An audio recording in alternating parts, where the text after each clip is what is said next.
দীর্ঘ আকৃতির পুকুর। এত বড় পুকুরে বড় মাছের সংখ্যা নেহাতই কম। শৈবাল কচুরি পানাতে পুকুরের পানি সবুজ ঘনত্ব ধারণ করেছে। পুকুরের পাড়ে বিশাল বিশাল আম গাছ। পুকুরের সিঁড়ি ঘেঁষে বেড়ে ওঠা বড়সড় এক কৃষ্ণচূড়া গাছ। গাছটা অবশ্য দাদার আমলের। বসন্তের শেষের দিক। সিঁড়িতে পড়ে আছে হাজার সংখ্যক আধপচা পচা এবং সদ্য ছড়া কৃষ্ণচূড়া ফুল। রোদের উত্তাপ বেড়েছে কিছুদিন যাবৎ। তপ্ত রোদে পুকুরে পা ডুবিয়ে সিঁড়িতে বসে আছে এক অষ্টাদশী কিশোরী। পরনে তার কলাপাতা রঙের একটা সুতির শাড়ি। নিতম্ব ছাড়ানো চুলগুলো লুটোপুটি খাচ্ছে ধুলোময় সিঁড়িতে। কপালের উপর পড়া ছোট ছোট চুলগুলোতে কিশোরী মেলা বিরক্ত। আলতো হাতে কানের পিছে গুজে দেয় তা। ছোট ছোট আঙ্গুলগুলো দিয়ে তুলে নেয় পড়ে থাকা আধপচা ফুল। ডাগর ডাগর নেত্র দিয়ে ফুলটা পর্যবেক্ষণ করে। তারপর ফুল হাতেই দুই হাত পিছনের সিঁড়িতে ঠেকিয়ে মাথার পর বিশাল আকৃতির গাছটার পানে চায়। সূর্যের তির্যক আলোয় চোখ ধাঁধিয়ে আসে। রোদের তাপে ফর্সা গাল থেকে যেন রক্ত ঝরে পড়বে। গোলাপের পাপড়ির ন্যায় ওষ্ঠ দুইটা বিড়বিড় করে কি যেন বলছে। গাছ থেকে চোখ সরিয়ে আবার হাতের ফুলের দিকে তাকায়। চোখে ছেয়ে যায় বিষাদের মেঘ। টইটম্বুর হয় জলধারায়। অষ্টাদশীর মনে জাগে তীব্র অভিমান। অনুভূতিদের অনুভূতি আপনি, আমার শত যন্ত্রণার উপশম আপনি, তপ্ত গরমের এক ফালি বৃষ্টি আপনি, এই অষ্টাদশীর মনে প্রথম প্রণয়ের কৃষ্ণচূড়া ফুল আপনি, আমার ভালোবাসার প্রিয় শ্যামপুরুষ। নিরাপু, নিরাপু। সিঁড়িতে বসে থাকা অষ্টাদশী কিশোরী পিছনে ফিরে তাকায়। হ্যাঁ, তারই নাম নীরা, নিরুপমা মির্জা।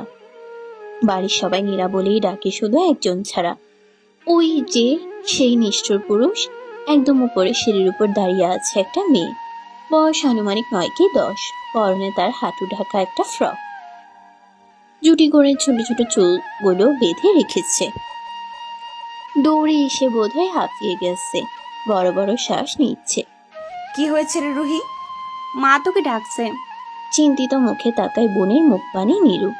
সে যে পরীক্ষায় ফেল করেছে তাকে মা জেনে গেছে। কি করে জানবে রেজাল্ট কার্ড তার ব্যাগে? ভয়ে কলিজা গলায় এসে যায়। জানি না, তবে মাকে দেখে মনে হয়েছে খুব রেগে আছে। চলাকাঠ হাতে ছিল, তাড়াতাড়ি চল। এবার যেন কলিজাটা গলা থেকে হাতে এসে পড়েছে। নির্ঘাত মায়ের হাতে পড়েছে। এই ছায়া তো আর কোনো দোষ চোখে পড়ছে না তার। ওই চালা কাঠ আজ তার পিঠে ভাঙবে। তড়িঘড়ি করে উঠে দাঁড়িয়ে ছুট লাগায় বাড়ির দিকে। গুটি গুটি পায়ে বাড়ির ভিতরে ঢুকে নীরু।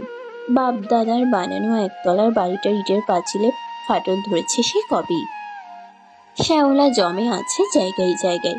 লোহার তৈরি দরজাগুলোতে মরিচা ধরেছে। তাও কত মজবুত ভাবে দাঁড়িয়ে আছে।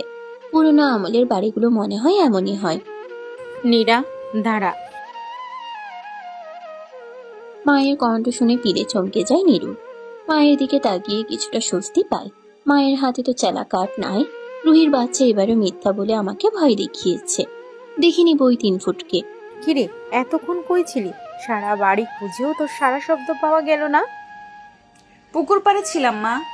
এই রোদের মধ্যে তুই পুকুর পাড়ে বসেছিলি? একটু থেমে আবার বলে ওঠে, তোর রেজাল্ট কার্ড কই? মায়ের ঠান্ডা দমকে গলা শুকিয়ে যায় নীরুর। তার মা রাগে না, কিন্তু যখন রাগে বাপকেও ছাড় দেয় না।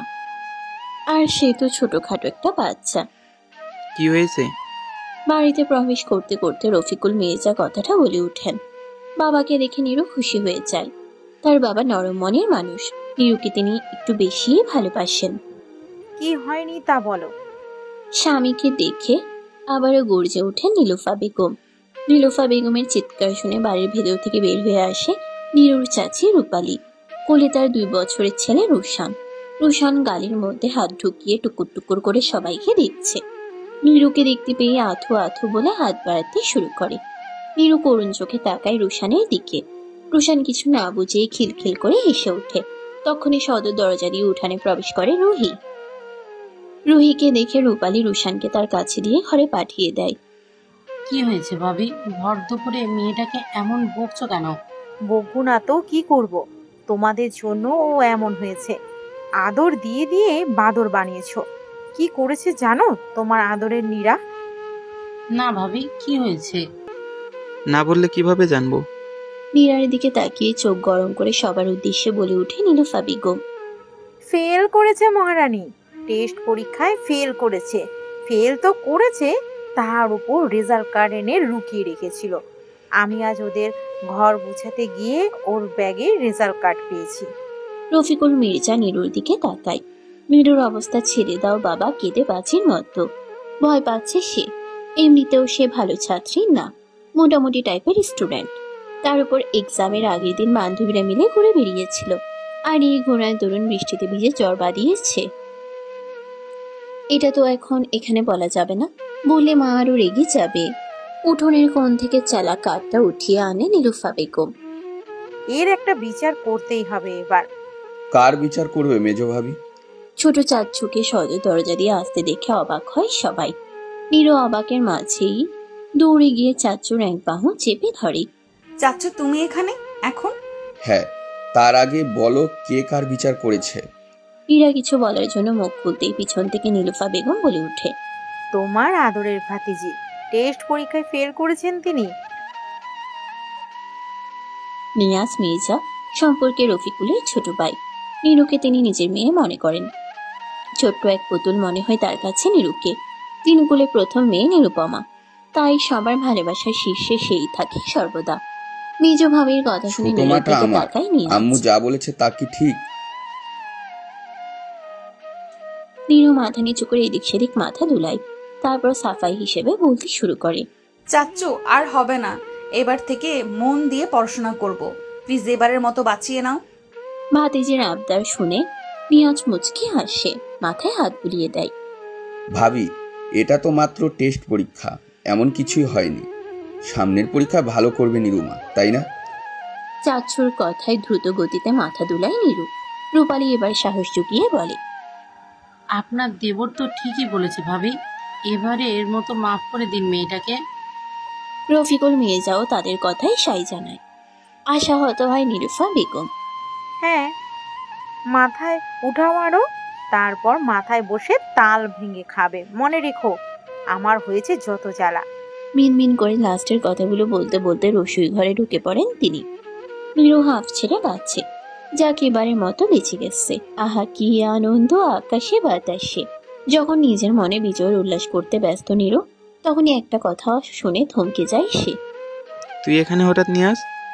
ভাইজান, বড় ভাইজান কাল আসবে বলল, আমাকে খবর পাঠিয়েছিল, তাই আমি ব্যাংক থেকে কিছুদিনের ছুটি নিয়ে চলে এসেছি।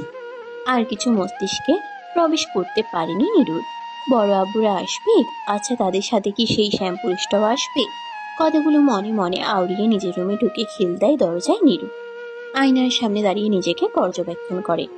মনে পড়ে যায় আজ থেকে 2 বছর আগের ওই নিষ্ঠুর শ্যামপুরুষ প্রতি প্রণয়ের কথা। সময়টা বর্ষাকাল, চারদিক বৃষ্টির পানিতে টইটুম্বুর। দিনটা ছিল বৃহস্পতিবার। বরাবরের মতো আজকেও হাফ ডে। স্কুল থেকে বাড়ি ফেরার পথে কুত্তা মরা রোদ ছিল, কিন্তু নীরু বাড়িতে ঢোকার পর থেকে নিকষ কালো অন্ধকারে ছেয়ে আছে সমস্ত আকাশ। আকাশের ঘনঘটা দেখতে দেখতে পেটের ভিতর ভাত চালান করছে নীরু। তরকারি দিয়ে চটকিয়ে ভাত মেখে খাচ্ছে নীরু। খাওয়ার মাঝে শৈলী এসে হাজির।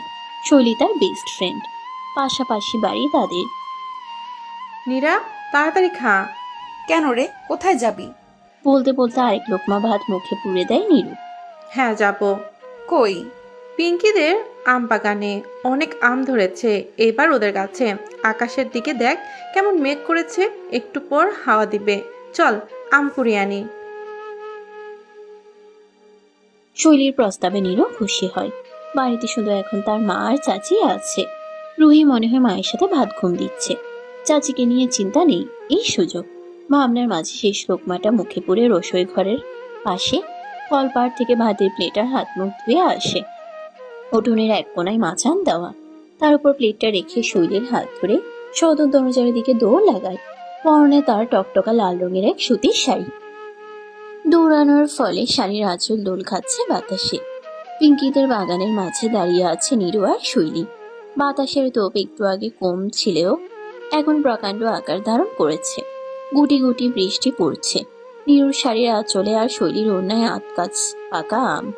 চারদিক আরো অন্ধকার হয়ে আসতে দেখে নীরু আর শৈলী বাগান থেকে বেরিয়ে তাদের পুকুর পাড়ে চলে আসে। দুজনের আমগুলো সিঁড়ির উপরে রেখে গুনতে শুরু করে কে কয়টা পেয়েছে। গুটি গুটি বৃষ্টি এখন তুমুল হয়ে ঝরছে।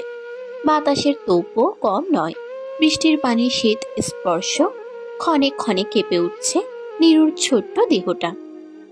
ধমকা হাওয়ায় কমেই হাত খোপা করা চুলগুলো খুলে গিয়েছিল।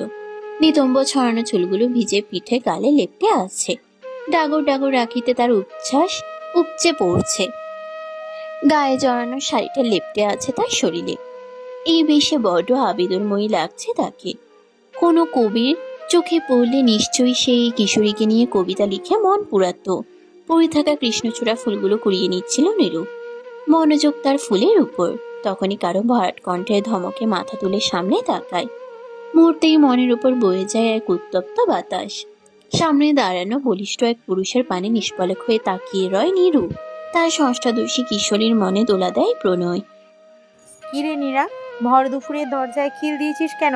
খেতে আয়, তোর বাপ চাচা তো তোকে রেখে খেতে বসবে না। মায়ের ডাকে নীরু অতীতের ভাবনা থেকে বের হয়ে আসে।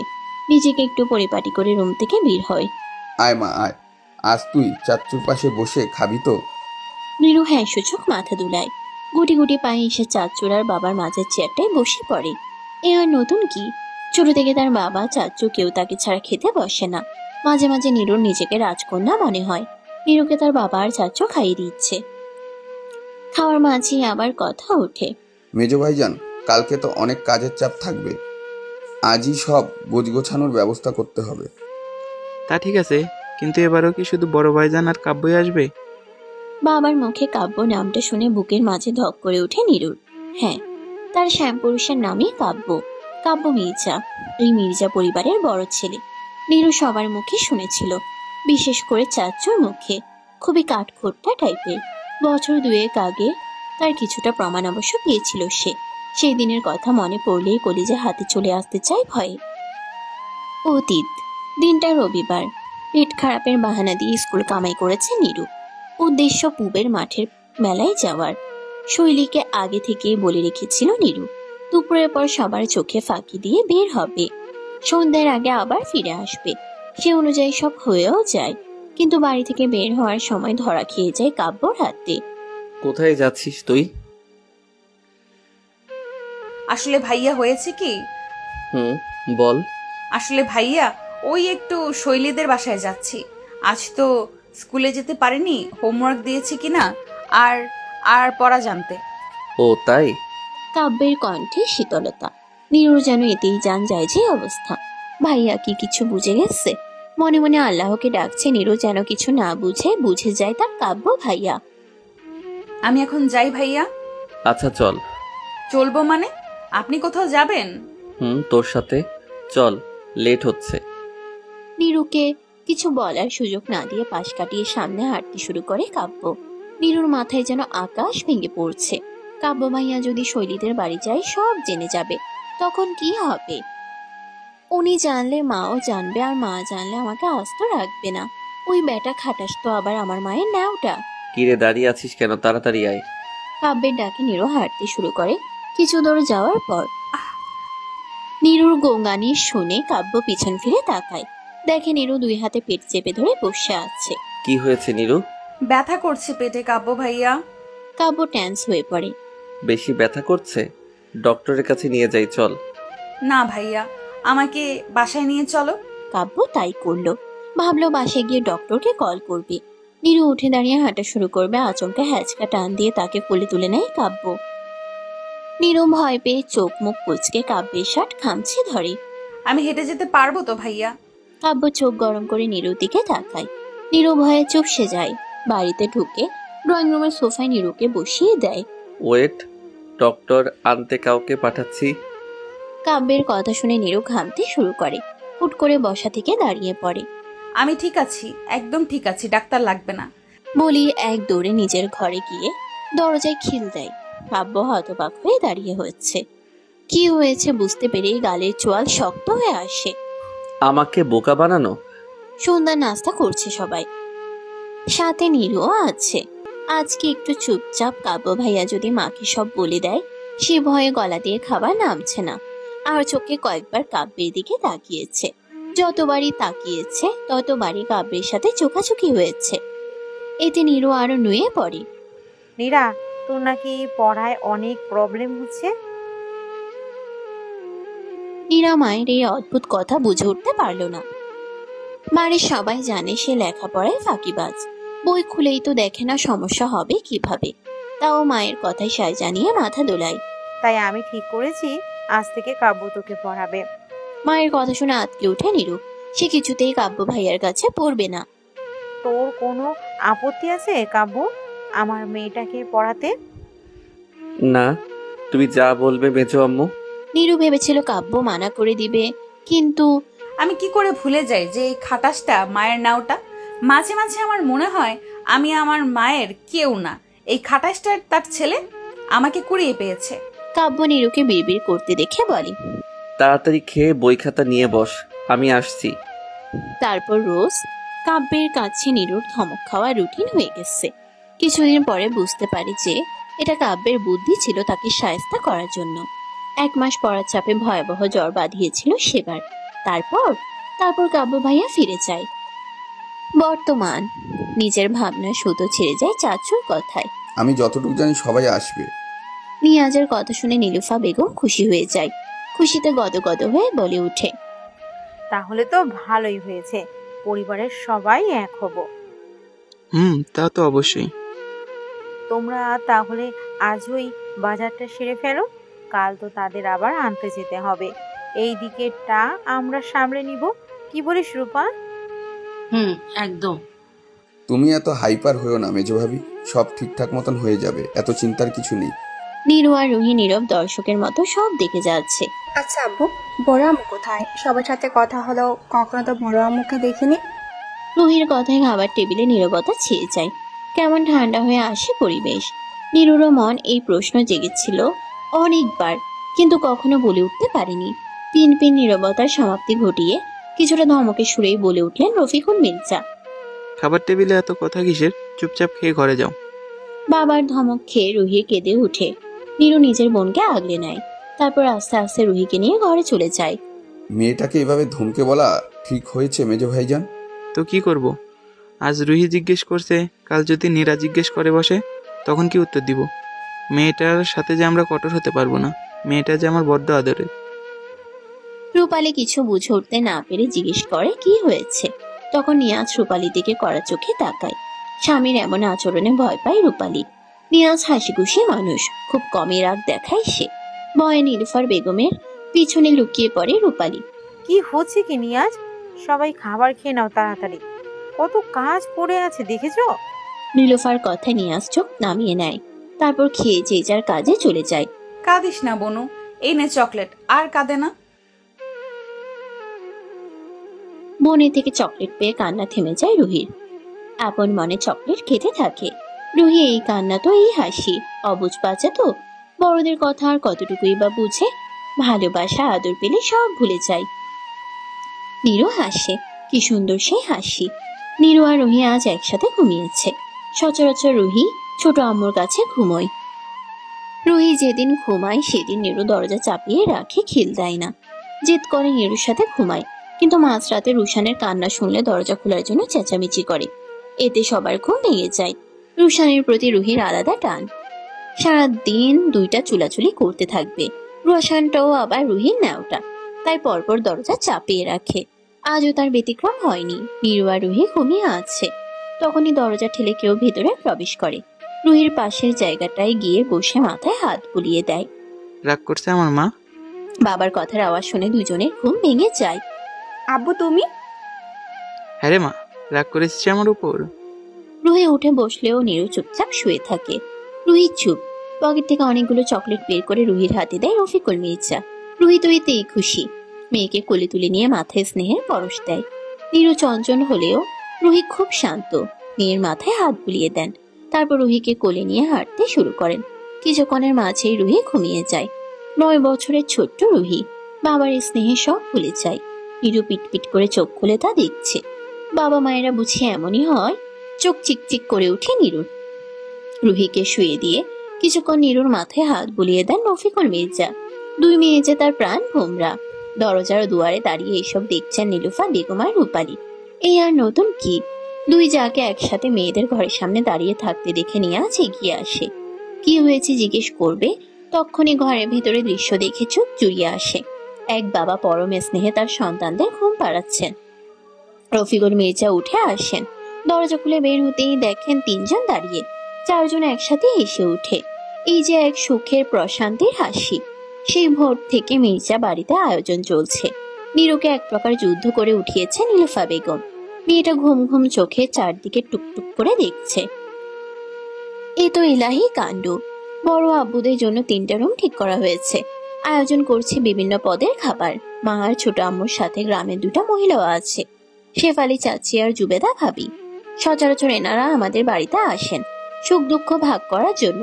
এনারা কেউ কাজের লোক না বা টাকা দিয়ে এনাদের আনা হয়নি। জুবেদা ভাবির সাথে নীরুর আবার অনেক ভাব। স্বামী মারা গেছে আজ 4 বছর। 7 বছরের একটা ছেলে আছে তার। সেলাইয়ের কাজ করে মা ছেলের জীবন চলে যায়। জুবেদাকে অনেকবার বলা হয়েছিল দ্বিতীয়বার বিয়ে করতে, কিন্তু জুবেদা রাজি হয়নি। তার মতে, আমি ওনারে অনেক ভালোবাসি, উনি ছাড়া কেউ আমারে ধরব ছুঁইব এইটা আমার সহ্য হইব না। মানুষটা নাই তাতে কি হইছে, আমার মনের মধ্যে যে উনি সারাক্ষণই থাকেন, আমি ওনারে অনুভব করতে পারি। জুবেদার কথা শুনে নীরুর সেদিন চোখ ভিজে উঠেছিল। জুবেদার বয়সী বা কত, 23 কিংবা 24। চাইলেই সে নতুন জীবন শুরু করতে পারে, কিন্তু এই যে স্বামীর প্রতি তার এত ভালোবাসা হবে নাই বা কেন? মুখ বুক ভাইয়া তো জুবেদা ভাবি অন্ত প্রাণ ছিল। ভালোবাসা সত্যি সুন্দর, ভয়ঙ্কর সুন্দর। কে রে নীরা, এখানে দাঁড়িয়ে কি ভাবছিস এত? জুবেদার কথায় ভাবনাচ্যুত হয় নীরু। পলক ফেলে জুবেদার দিকে তাকায়। কি অমায়িক হাসি জুবেদার মুখে। কিছু না ভাবি, তুমি কেমন আছো? জাবির কই? ওকে দেখছি না যে। জাবির স্কুলে গিয়েছে, তোর কাছে আসার জন্য সকালে বায়না ধরেছিল। বলছি স্কুল থেকে আসলে নিয়ে আসবো এখানে। নীরু জাবিরকে বাবু বলে ডাকে। জাবিরও একদম গুলুমুলু, দেখলে গাল টেনে দিতে মন চাইবে। নীরা, কারা আসবে রে? বড় আব্বুরা আসবে। কি বলো? আমার বিয়ে হয়েছে এত বছর, কখনো তো দেখিনি তোমার আব্বুর যে বড় একটা ভাই আছে। কে কে আছে তাদের পরিবারে? নীরু উত্তর দেয়। নীরুর বড় আব্বুর নাম কবির মির্জা, বড় ছেলে কাব্য মির্জা, মেয়ের নাম কুহু, সুন্দর নাম কুহিলিকা মির্জা। তারা শহরে থাক, এখানে আসে না কেমন? গতবার কাব্য ভাইয়া আর বড় আব্বু এসেছিল, তুমি ছিলে না তাই দেখতে পাওনি। ওহ। জুবেদার ছোট্ট করে উত্তর। বড় বড় 3টা মাইক্রো গাড়ি আর একটা কার বাড়ির সামনে দাঁড়ানো দেখিয়ে নীরু বুঝে গেছে যে তার বড় আব্বুরা চলে এসেছে। সে গিয়েছিল শৈলীদের বাড়িতে তেঁতুল আনতে। নীলুফা বেগম পাঠিয়েছিল তেঁতুলের ঠান্ডা শরবত করার জন্য। শৈলীদের ঘরের পাশে বিশাল বড় এক তেঁতুল গাছ আছে, তেঁতুলও ধরে প্রচুর। নীরু বাড়িতে ঢুকতেই সামনে পড়ে রুহি। কিরে, কই যাচ্ছিস এত তাড়াহুড়ো করে? তোকে ডাকতেই। কেন? সেই কখন গেলি, দেরি হচ্ছে দেখে মা বলে তোকে ডেকে নিয়ে আসতে। নীরুর এবার মনে পড়ে আসলে এসে দেরি করেছে। শৈলীকে পেয়ে সে গল্প জুড়ে দিয়েছিল। এখন এটা যদি মা জানে তাহলে আস্ত রাখবে না। গাছ থেকে পেরে দিয়েছে তাই একটু দেরি হয়েছে। তা বড় আব্বু কি এসে গেছে? না, বড় আব্বুরা এখন আসেনি, শুধু কাব্য ভাই এসেছে। তাহলে বাহিরে এত গাড়ি যে? এগুলো নাকি কিসের জিনিসপত্র তা এখনো জানি না, বড় আব্বুরা আসলেই জানতে পারবো। কিরে রুহি, তুই নীরাকে ডাকতে যাসনি? রান্নাঘর থেকে মায়ের গলার স্বর পেয়ে তাদের 2 বোনের কথাবার্তা এখানেই সমাপ্তি ঘটে। নীরু আর রুহি এগিয়ে যায় রান্নাঘরের দিকে। মা, এই নাও তেঁতুল। নীলুফা বেগম একবার মেয়ের দিকে তাকিয়ে আবার বলে ওঠে, আমাকে দিচ্ছিস কেন? এইগুলোর শরবত বানিয়ে নে। ছেলেটা সেই কখন এসেছে। তেঁতুলের শরবত ছেলের কত প্রিয়। আমারই প্রথমে খেয়াল ছিল না যে ঘরে তেঁতুল শেষ হয়ে গেছে। মায়ের কথা শুনে নীরুর মুখ ভোতা হয়ে যায়। মনে মনে বলে, ইস, যেন মায়ের জামাই। কিছুক্ষণ থেমে বলে, এখন না হোক একদিন তো হবেই। বেবি মনে মনে হেসে কুটি কুটি হয়ে যায়। তারপর খুশি মনে শরবত বানাতে বসে যায়। প্রথমে পাকা তেঁতুলের খোসা ছাড়িয়ে নেয়, তারপর অল্প পানিতে কিছুক্ষণ ভিজিয়ে রাখে। ভেজানো হয়ে গেলে চায়ের ছাঁকুনি দিয়ে তেঁতুলগুলো ছেঁকে নেয়, যেন আঁশ বা বিচ্ছি মুখে না যায়। তারপর বড় একটা পানির জগ নেয়, তাতে পানি নিয়ে তেঁতুলের গাঢ় পেস্টগুলো জগের পানিতে ঢেলে দেয়। পরপর চিনি, লবণ, একটু বিট লবণ, পুদিনা পাতা দিয়ে মিক্স করে নেয়। তারপর গ্লাসে ঢেলে তাতে 2-3টা আইস কিউব দিয়ে দেয়। চা চামচ দিয়ে একটু নাড়িয়ে দেয়। ব্যাস তৈরি ঠান্ডা ঠান্ডা তেঁতুলের শরবত। মা বানানো শেষ। নীলুফা বেগম আবার মেয়ের দিকে তাকিয়ে বিরক্ত হয়। জাগিয়ে কাব্যকে দিয়ে আয়, দেখছিস না আমি কাজ করছি। মায়ের কথা শুনে খুশিতে গদগদ হয়ে বলে, আচ্ছা। তারপর শরবত নিয়ে হাঁটা শুরু করে কাব্যের রুমের দিকে। ঈশান কোণের রুমটা আগে দাদুর ছিল, বিশাল বড় রুম। সেই রুমের ফার্নিচার গুলোতে আভিজাত্যের ছোঁয়া আছে, দেখলেই বোঝা যায় রুমের মালিক বড্ড শৌখিন ছিলেন। নীরা শুনেছিল দাদু মারা যাওয়ার আগে নাকি রুমটাতে থাকার অধিকার শুধু কাব্য ভাইয়াকে দিয়ে গিয়েছিল। কাব্য ভাইয়াও হয়েছে একদম দাদুর ফটোকপি।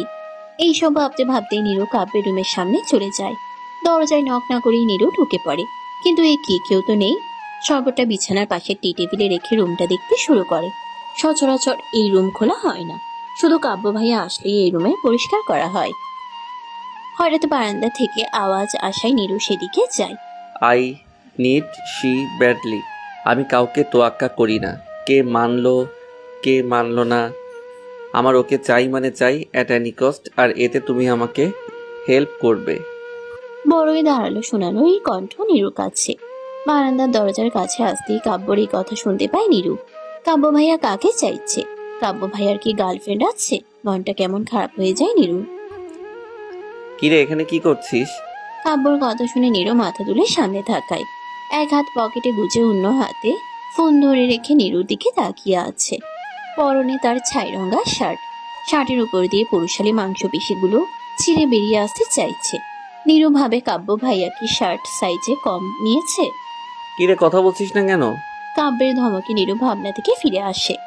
আমতা আমতা করে বলে, আপনার জন্য তেঁতুলের শরবত এনেছিলাম, তাই দিতে। নীরুর কথা কাব্যের মনে হয় পছন্দ হলো না, তাই গটগট পায়ে রুমে ঢুকে বলে ওঠে, কোথায় শরবত? নীরু রুমে ঢুকে টি টেবিলের উপর থেকে শরবতটা কাব্যকে দেয়। নীরুর দিকে এক পলক তাকিয়ে গ্লাসটা হাতে নিয়ে ঢকঢক করে পুরোটা খেয়ে ফেলে। কাব্য যখন শরবত খাচ্ছিল তখন তার অ্যাডামস অ্যাপেলটা উঠানামা করছিল। তা দেখে নীরু শুকনো একটা ঢোক গিলে ড্যাব ড্যাব করে তাকিয়ে থাকে। লোকটার সবকিছুতেই ব্যক্তিত্বের ছোঁয়া। এই যে তামাটে মুখে ঘাম চিকচিক করছে, তাতে লোকটাকে আরো আকর্ষণীয় লাগছে। নীরু পলক্ষীন ভাবে তাকিয়ে আছে কাব্যের দিকে। এই নে ধর, আর যা এখান থেকে। বলেই কাব্য গ্লাসটা নীরুর হাতে ধরিয়ে দেয়। নীরুর ধ্যান ভাঙে। ইস কি লজ্জা! নীরু এতক্ষণ লোকটার দিকে হ্যাবলার মতো তাকিয়েছিল। নীরু পিছন ফিরে চলে আসতে চাইলে কাব্য আবার বলে ওঠে, মেজো আম্মুকে আমার তরফ থেকে থ্যাঙ্কস বলে দিস। নীরু চোখ ছোট ছোট করে জিজ্ঞেস করে, কেন? এই যে আমার জন্য শরবত পাঠালো আর আমার রুমের সবগুলো ফুলদানিকে কৃষ্ণচূড়া ফুল দিয়ে সাজিয়েছে। নীরু ফুঁসে উঠে বলে, এইগুলো মা করেনি, শরবতও আমি বানিয়েছি, ফুলও আমি রেখেছি। কেন? কারণ আপনার কৃষ্ণচূড়া ফুল পছন্দ, তাই। তুই আমার পছন্দ জানিস? হ্যাঁ, সব জানি। আপনার প্রিয় কৃষ্ণচূড়া ফুল, প্রিয় ফল স্ট্রবেরি, প্রিয় রং লাল এবং কালো, প্রিয় খাবার পায়েস, প্রিয় খেলা ফুটবল, আপনি গান গাইতে ভালোবাসেন, আপনার সবচেয়ে প্রিয় হলো কুহু আপু, আরো অনেক কিছু জানি। এক নাগারে কথাগুলো বলে থামে নীরু। মাথা তুলে সামনে তাকিয়ে দেখে কাব্য কেমন অদ্ভুত চাহনিতে নীরুর দিকে তাকিয়ে আছে। তুই আমার ব্যাপারে এত কিছু জানিস? কি করে জানিস? কেন জানিস? কথাগুলো বলছে আর একটু একটু করে নীরুর দিকে এগিয়ে আসছে। নীরু হক চুকিয়ে পেছাতে শুরু করে। আস্তে আস্তে নীরু দেয়ালের সাথে ভিজে যায়। কাব্য নীরুর এক পাশে দেয়ালে হাত রাখে, তারপর একটু ঝুঁকে নীরুর মুখে ফু দিয়ে বলে, সব ঠিক থাকলেও একটা জিনিস ভুল। কাব্যের ফু দেওয়ার সাথে সাথে নীরুর শরীরে এক ঠান্ডা স্রোত বয়ে যায়। চোখ খিচে বন্ধ করে ফেলে, বুকটা কেমন ধ্রিম ধ্রিম করছে। তারপর কাব্যের কথা শুনে আবার চোখ মেলে তাকায়। কোনটা? ওই যে বললি প্রিয় মানুষ। কুহু আপু। তাহলে? কাব্য নীরুর কথার কোনো উত্তর না দিয়ে নীরুর দিকে আরেকটু ঝুঁকে যায়। ঘাড়ের কাছে মুখ নিয়ে লম্বা শ্বাস টানে, পুনরায় ফু দেয়। নীরু কেঁপে ওঠে। তা দেখে কাব্যের ঠোঁট প্রসারিত হয়। নীরুর সামনে থেকে সরে এসে বলে, যা এখান থেকে, তোর অত কিছু জেনে লাভ নেই। কাব্য সরে যাওয়াতে নীরু যেন হাফ ছেড়ে বাঁচছে। তারপর বিংচি কেটে বলে, হ্যাঁ, আমার এত কিছু জানার দরকার নেই, কিন্তু আপনারও জেনে বুঝে দেখে শার্ট কেনা উচিত। কথাটা বলেই নীরু রুম থেকে দৌড় দেয়। কিছু না বুঝতে পেরে কাব্য নীরুর যাওয়ার পানে তাকিয়ে থাকে শুধু। ফুল আবৃত একটা রুমে বসে আছে নীরু। কিছুক্ষণ আগেই তার বিয়ে হয়েছে। চোখের কোণে পানি এখনো শুকিয়ে আছে। সে এখনো ঘোরের মাঝে আছে। কিছুক্ষণ আগে কৃষ্ণচূড়া মঞ্জিলের ড্রয়িং রুমে বসে আছে সবাই। কবির মির্জার মুখ কেমন গাম্ভীর্যে ভরা। ঢাকাতে আমাদের এত বড় একটা বাড়ি থাকতে তুমি এখানে বাড়ি কেন বানিয়েছো কাব্য? কাব্য যেন এই প্রশ্নের অপেক্ষাতেই ছিল। সে চুলগুলো ব্রেকবাশ করে কবির মির্জার দিকে চোখ তুলে চায়। শুকনো এক হাসি ঠোঁটে বজায় রেখে বলে ওঠে, তোমার করা চ্যালেঞ্জ এটা আব্বু। কাব্যের কথায় মির্জা পরিবারের সবাই তার দিকে তাকায়। নীরু একবার কাব্যের দিকে তো একবার পরিবারের সকলের দিকে তাকিয়ে আছে। সবার চোখে প্রশ্ন থাকলেও নিয়াজ আর কুহুর চোখ স্বাভাবিক, যেন এটাই হওয়ার ছিল। কিসের চ্যালেঞ্জ ভাইজান?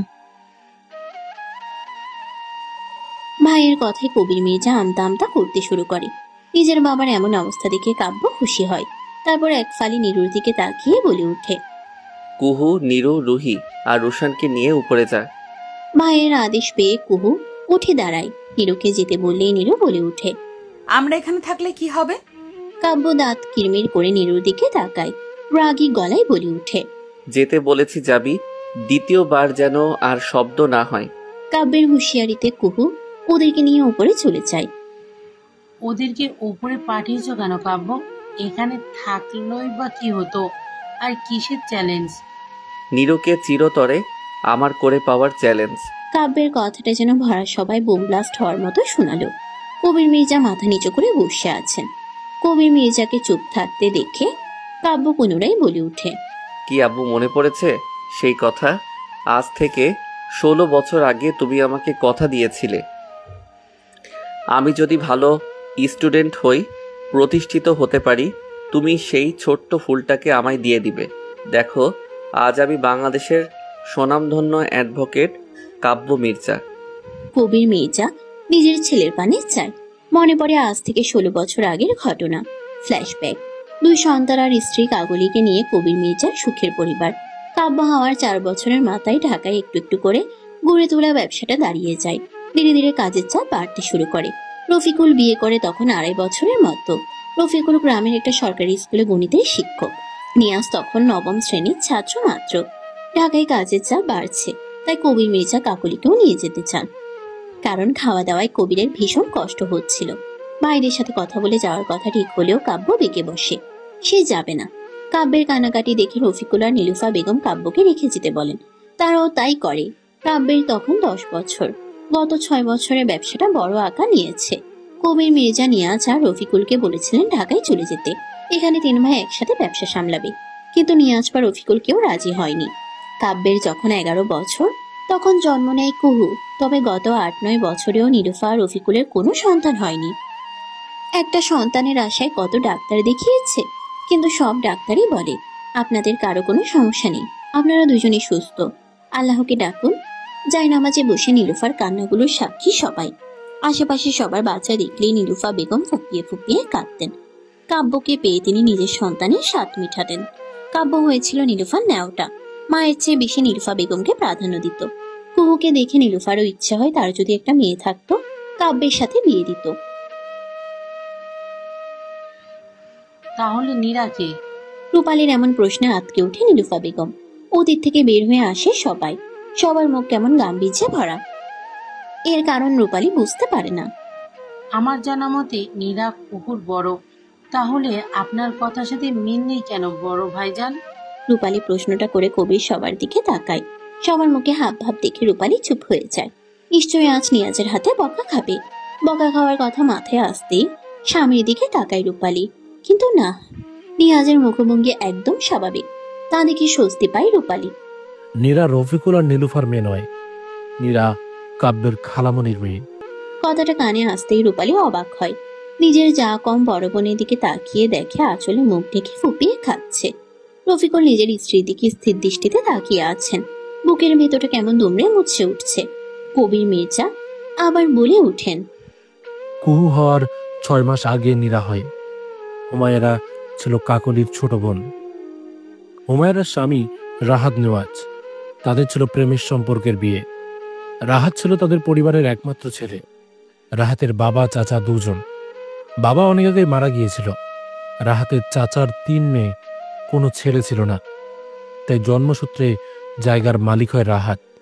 রাহাতের চাচা চেয়েছিলেন তার মেয়ের সাথে রাহাতের বিয়ে দিয়ে সম্পত্তি নিজের করে নিতে, কিন্তু যখন রাহাত প্রেম করে কাউকে না জানিয়ে বিয়ে করে নেয়, তখন রাহাতের চাচা ক্ষোভে ফেটে পড়েন। নীরা হওয়ার 2 বছরের মাথায় কার অ্যাক্সিডেন্টে মারা যায় হুমায়রা। রাহাত আর রাহাতের মাও। ভাগ্যক্রমে বেঁচে যায় নীরা। হাসপাতাল থেকে খবর আসে কাকলির কাছে। কুহুকে বাড়ির মেইডের কাছে রেখে হাসপাতালে ছুটে যায় কাকলি। কাব্য ছিল স্কুলে। সেখানে গিয়ে জানতে পারে তার আদরের বোন আর নেই। হাউমাউ করে কাঁদতে শুরু করে। তখনই একজন ডাক্তার এসে নীরাকে কাকলির কোলে দেয়। নীরাকে দেখে কাকলি আরো ডুকরে ওঠে। তারপর আমাকে কল দিয়ে সব জানায়। বলল সে নীরাকে নিয়ে বাসায় ফিরছে। এইটুকু বলেই কবির মির্জা থেমে যায়। গলার শ্বাস বন্ধ হয়ে আসে তার, চোখ ভরে ওঠে। পুরুষ মানুষকে কাঁদতে নেই, কান্না তাদের বারণ। কাব্য বাবার পানে চায়, তারও যে ভীষণ কষ্ট হচ্ছে। ডুক গিলা আবার বলেন, আমার কাকলি বাসায় তো ফিরে, তবে রক্তাক্ত অবস্থায়। কাব্য তখন স্কুল থেকে বাসায় ফিরেছিল। নিজের মায়ের এমন অবস্থা, তার মধ্যে নীরু কাঁদছে। মায়ের কোলে থেকে নীরুকে কোলে নিয়ে মাকে ধরে। 3টা গুলি লেগেছিল কাকলির গায়ে। কাকলির ফোন পেয়েই আমি বাসা থেকে তখন রওনা হয়েছিলাম। ড্রয়িং রুমে ঢুকে এমন অবস্থা দেখে আমি থমকে যাই। আব্বু দেখো, আম্মুর যেন কি হয়েছে। রক্ত, কত রক্ত। আমি ডাক্তার আঙ্কেলকে কল করেছি, তুমি কিছু করো না। ছেলের কথায় হুঁশ ফিরে কাকলির কাছে যায় কবির মির্জা।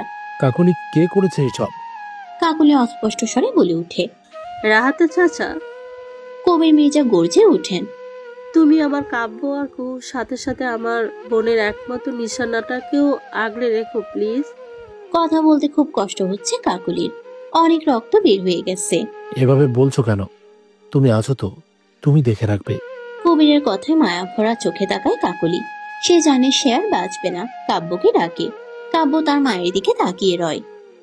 এই ছোট্ট ফুলটা আসছে কে তোর? তোর দায়িত্বে আমি নিরুপমাকে তোর কাছে রেখে যাচ্ছি। আমি চলে গেলে এই ফুলের যে অনেক বিপদ। কাব্যের হাতে নীরুর হাতটা তুলে দিয়ে, নীরু এখনো কাঁদছে। তুই আম্মুর কথা রাখবি তো? কাব্য নিজের মাকে ঝাপটে ধরে। আম্মু, আমি তোমার কথা রাখবো, তোমার সব কথা শুনবো। তুমি কোথাও যেও না আম্মু। কাব্যের কথা শেষ হওয়ার আগে কাকলি চোখ বুঝে আসে। মায়ের নিথর দেহ কাব্যের কোলে। কবির মির্জা নির্বাক। স্ত্রীকে বুকে জড়িয়ে প্রথম এবং শেষবার হাউমাউ করে কেঁদে উঠেন তিনি। রূপালীর চোখ থেকে পানি পড়ছে। এই জন্য বাচ্চাদের সামনে মেজ ভাইজান বড় ভাবির কথা বলতেন না। রফিকুল মির্জা মাথা দুলায়। এইসবের সাথে কাব্যের চ্যালেঞ্জের কি সম্পর্ক? কবির মির্জা বড় একটা শ্বাস নেন। কাকলি মারা যাওয়ার পর অফিস, কাব্য, কুহু আর নীরুকে সামলানো আমার পক্ষে অসম্ভব হয়ে পড়েছিল। কাকলি মারা যাওয়ার খবর শুনে সবাই ঢাকায় গিয়েছিল। মেজভাবি বেশ অনেকদিন ছিলেন ওখানে। নীরা নীলুফা আদর যত্নে তাকে মা ডাকতে শুরু করে। অবুঝ শিশু ছিল। নীরার ডাকে নীলুফা মাতৃত্বের স্বাদ পায়। রফিকুল আর নীলুফা আমাকে অনেক রিকোয়েস্ট করার পর আমি রাজি হয়ে যাই। কাগজপত্র সব রেডি করে নীরুকে তাদের মেয়ে করে নেয়। কিন্তু নীরুকে ঢাকা থেকে গ্রামে নিয়ে আসার সময় বাদ সাধে কাব্য। সে কিছুতেই নীরুকে দেবে না। নীলুফা আর আমি তাকে বুঝাই, এখানে থাকলে নীরুর ক্ষতি হতে পারে। সে যদি ভালো স্টুডেন্ট হয়ে থাকে এবং প্রতিষ্ঠিত হতে পারে, নীরুকে তার নাম লিখে দেওয়া হবে। নীলুফার কথায় রাজি হয়ে যায় ছোট্ট কাব্য। তারপর নীরু বড় হতে থাকে। নীরুর যখন 9 বছর, তখন জন্ম নেয় রুহি। আল্লাহ হয়তো নীরুর উসিলায় নীলুফাকে মা হওয়ার তৌফিক দেয়। কথাটা বলেই দীর্ঘশ্বাস ফেলে কবির মির্জা। নীলুফা বেগম এখনো কাঁদছেন। নীরু আমার মেয়ে বলেই কেঁদে উঠে নীলুফা। কাব্য গিয়ে তাকে ধরে। নীরু, তোমারই মেয়ে মেজো আম্মু। জন্ম দিলেই কি শুধু মা হওয়া যায়? মা হতে জন্ম দেওয়া লাগে না। নারীর টানের চেয়ে বড় হলো মায়া আর মমতার টান, যা মাঝে মাঝে জন্মদানকারী মায়ের কাছেও থাকে না। নীলুফা বেগম কেঁদে ওঠেন আবার। রূপালীর চোখেও পানি। কি বলছে নীরু? তোমার মেয়ে না? তুমি ছাড়া নীরুর মা হওয়ার যোগ্যতা কারণ নেই মেজ ভাবি। নীরু তোমারই মেয়ে। রূপালের কথায় সবাই সহমত জানায়। নিরুফা বেগমকে বসিয়ে দেয় কাব্য, পানি দেয় রফিকুল মির্জা। নিয়া সব দেখছে, কবির মির্জা চুপচাপ। তবে তিনিও মানেন নীরুর মা হওয়ার যোগ্যতা শুধু নীলুফার। কাব্য তখন বলেই ওঠে এই কথা যেন নীরুর কানে না যায়। কাব্যের কথায় সবাই সম্মতি জানায়। তারপর সব নীরব। নীরবতার মাঝে একটা কথা ভেসে আসে। সাথে সাথে সবাই দোতলার সিঁড়ির দিকে তাকায়। কাব্যকে ডাকতে ডাকতে কুহু হন্তদন্ত হয়ে সিঁড়ি গিয়ে নিচে নামে। ভাইয়া, নীরু। হাত দিয়ে উপরের দিকে ইশারা করে কুহুর কথা না শুনিয়ে কাব্য উপরের রুমে ছুটে যায়। উপরের প্রথম রুমটাতেই ছিল ওরা। উত্তেজিত হয়ে নীলুফা বেগম এগিয়ে এলেন কুহুর কাছে। জিজ্ঞেস করলেন কি হয়েছে। নীরু বাথরুমে পড়ে গেছে, পা মচকে গেছে ওর। কথাটা শুনেই সবাই উপরের রুমের দিকে যেতে শুরু করে, কিন্তু দরজার কাছে এসে থেমে যায় সবাই। কুহু সবার মাঝখান দিয়ে উকি দিয়ে দেখে কাব্য নীরুর সামনে 2 হাত বুকে গুজে দাঁড়িয়ে আছে, চোখে মুখে ভীষণ রাগ। বাথরুমে পড়লি কিভাবে তুই? চোখ কোথায় থাকে তোর? ব্যাঙের মতো সারাদিন লাফাতে থাকিস। কথাটা বলেই কাব্য নীরুর পায়ের কাছে বসে পড়ে। বাম পা ধরে দেখতে গেলেই রুহি বলে উঠে, ভাইয়া ডান পা মচকেছে। কাব্য রুহির কথা শুনে ডান পা হাতে নেয়। নীরু ব্যথায় চোখ মুখ খিচ্ছে শব্দহীন কান্না করছে, চোখ দিয়ে টপ টপ পানি পড়ছে। কাব্য তাকায় সেই কান্নারত মুখ পানে। কি মায়াবী সেই মুখ। কান্না করলে বুঝে কাউকে এত সুন্দর লাগে? লাগে তো। এই যে তার সামনে বসা রমণের কান্না ভীষণ সুন্দর। কাব্য নীরুর পা এদিক ওদিক করে দেখতে শুরু করে। কি হয়েছে কাব্য ভাইয়া? লাগছে তো? লাগুক, হাত পা ভেঙে আমার বাড়ি উদ্বোধন করছিস তুই। বাহ, আমার কি সৌভাগ্য। নীরুর অভিমান হয়, সে কি ইচ্ছে করে পড়েছে নাকি? ভুতুরে বাড়ির দোষ আমার উপর দিচ্ছেন? হোয়াট ডিড ইউ সে? ভুতুরে বাড়ি? আর নয় তো কি, নতুন বাড়ির বাথরুমে না হলে পানি পড়ে থাকে কিভাবে? নীরুর কথা শুনে কাব্য একটু ভাবুক হয়ে যায়। একটু পর মনে পড়ে বাড়িতে আসার পর সেই এই রুমে শাওয়ার নিয়েছিল। তার রুমের কাজ কিছুটা এখনো বাকি আছে তাই, কিন্তু মুখে তা বললও না। আমার বাড়ি, যেখানে খুশি পানি থাকবে, তুই দেখে শুনে বুঝে হাঁটতে পারিস না? চোখ দুটো আল্লাহ তোকে দিয়েছে কেন? কাব্যের কথা শুনে নীরু হতবাক চোখে কাব্যের দিকে তাকিয়ে থাকে। এই ফাঁকে কাব্য নীরুর পায়ে একটা চাপ দেয়। সাথে সাথে নীরুর চিৎকার করে উঠে, ও মা গো! এতক্ষণ রুমের দরজায় দাঁড়িয়েছিল সবাই। নীরুর চিৎকারে সবাই হুড়মুড় করে রুমে প্রবেশ করে। নীরু হেঁচকি তুলে কাঁদছে। কি করেছিস তুই? মেরে ফেলেছি তোমাদের মেয়েকে। অসহ্য সবগুলো ড্রামাবাজ। তারপর নীরুর দিকে তাকিয়ে বলে, ঠিক 1 ঘন্টা পর আমি যেন ওকে তৈরি দেখি। নীলুফা বেগম আর কবির মির্জা বলে উঠেন, কিসের জন্য? এত তাড়াতাড়ি ভুলে গেলে তোমরা? নিচে না বললাম? আর সেটা আজকে আমি কাজে নিয়ে আসি। আজকেই নীরুর বিয়ে হবে। আজকে নীরুর বিয়ে হবে। কথাটা যেন নীরুর কানে বিষাদের মতো শোনালো। আতকে উঠে বলে, আমি বিয়ে করব না। বিয়ে করবি না মানে? তুই কি ভেবেছিস তুই বলবি আর বিয়ে বন্ধ হয়ে যাবে? এই কাব্য মির্জা একবার যা বলে সেটাই ফাইনাল। আমি রাজি নই। আমার মতামত নিবে না? কথাটা বলতে বলতে উঠে দাঁড়িয়ে যায় নীরু। কিন্তু এ কি, তার পায়ে ব্যথা কই? বিয়ের কথা ভুলে সে খুশিতে লাফাতে শুরু করেছে। আব্বু আম্মু, বড় আব্বু, দেখো আমার পা ঠিক হয়ে গেছে। বিভিন্ন ভঙ্গিতে হেঁটে দেখায়। নিয়াজা রূপালীর সামনে গিয়ে বলে, দেখো চাচ্চু, আমার পা ঠিক হয়ে গেছে। কুহু, রুহি দেখ। নীরু এমন লাফানো দেখে কাব্য বড় এক করে একটা শ্বাস ফেলে। তারপর বলে, মেজো আম্মু, ব্যাংকটাকে শাড়ি পরিয়ে নিচে নিয়ে আসো। কথাটা বলে ধপধপ পা ফেলে কাব্য প্রস্থান করে। নীরু কটমট চোখে কাব্যের যাওয়ার দিকে তাকিয়ে থাকে। খচ্চর পুরুষ তাকে ব্যাং বলেছে। ফুলের বিছানায় বসে বসে নীরু ভাবছে, সে শুধু শুধুই কান্না করে বুক ভাসিয়েছে। ওই নিষ্ঠুর পুরুষটা আবার তাকে কাঁদিয়েছে। তখনই দরজা খুলে রুমে ঢুকে কাব্য। হ্যাঁ, তখন কাব্যের সাথেই তার বিয়ে হয়েছিল। অন্য কাউকে বিয়ে করতে হবে ভেবে সে কি মরা কান্না জুড়ে দিয়েছিল তখন। কিছুতেই সে এ বিয়ে করবে না। কিন্তু বরের জায়গায় যখন কাব্যকে দেখে তখন অবাকের চরম পর্যায়ে পৌঁছে যায় নীরু। এখনো নীরু ঘোরের মাঝে আসছে। কাব্য ভাই তার, ওই নিষ্ঠুর শ্যামপুরুষটা তার। ভাবতেই শরীর কাটা দিয়ে উঠে। কিরে, চেঞ্জ করিসনি কেন? নাকি তোর অন্য কিছুর প্ল্যান? নিজের কানের কাছে কারো গরম বিশ্বাসের আভাস পেয়ে সেদিকে তাকায় নীরু। কাব্য ভাইয়া। কাব্য ভাইয়া কখন এত কাছে এসেছে। কাব্য নীরুর চাহনি অনুসরণ করে হালকা হাসে। নীরুর দিকে একটু ঝুঁকে যায়, ঠান্ডা স্বরে বলে, কিরে ব্যাং, লাফালাফি হবে নাকি? কাব্যের কথার মানে বুঝতে পারে না নীরু। সে তো কাব্যের তামাটে মুখের দিকে তাকিয়ে আছে। তার তুলতুলে নরম ছোট্ট হাতগুলো দিয়ে কাব্যের দুই গাল ধরে।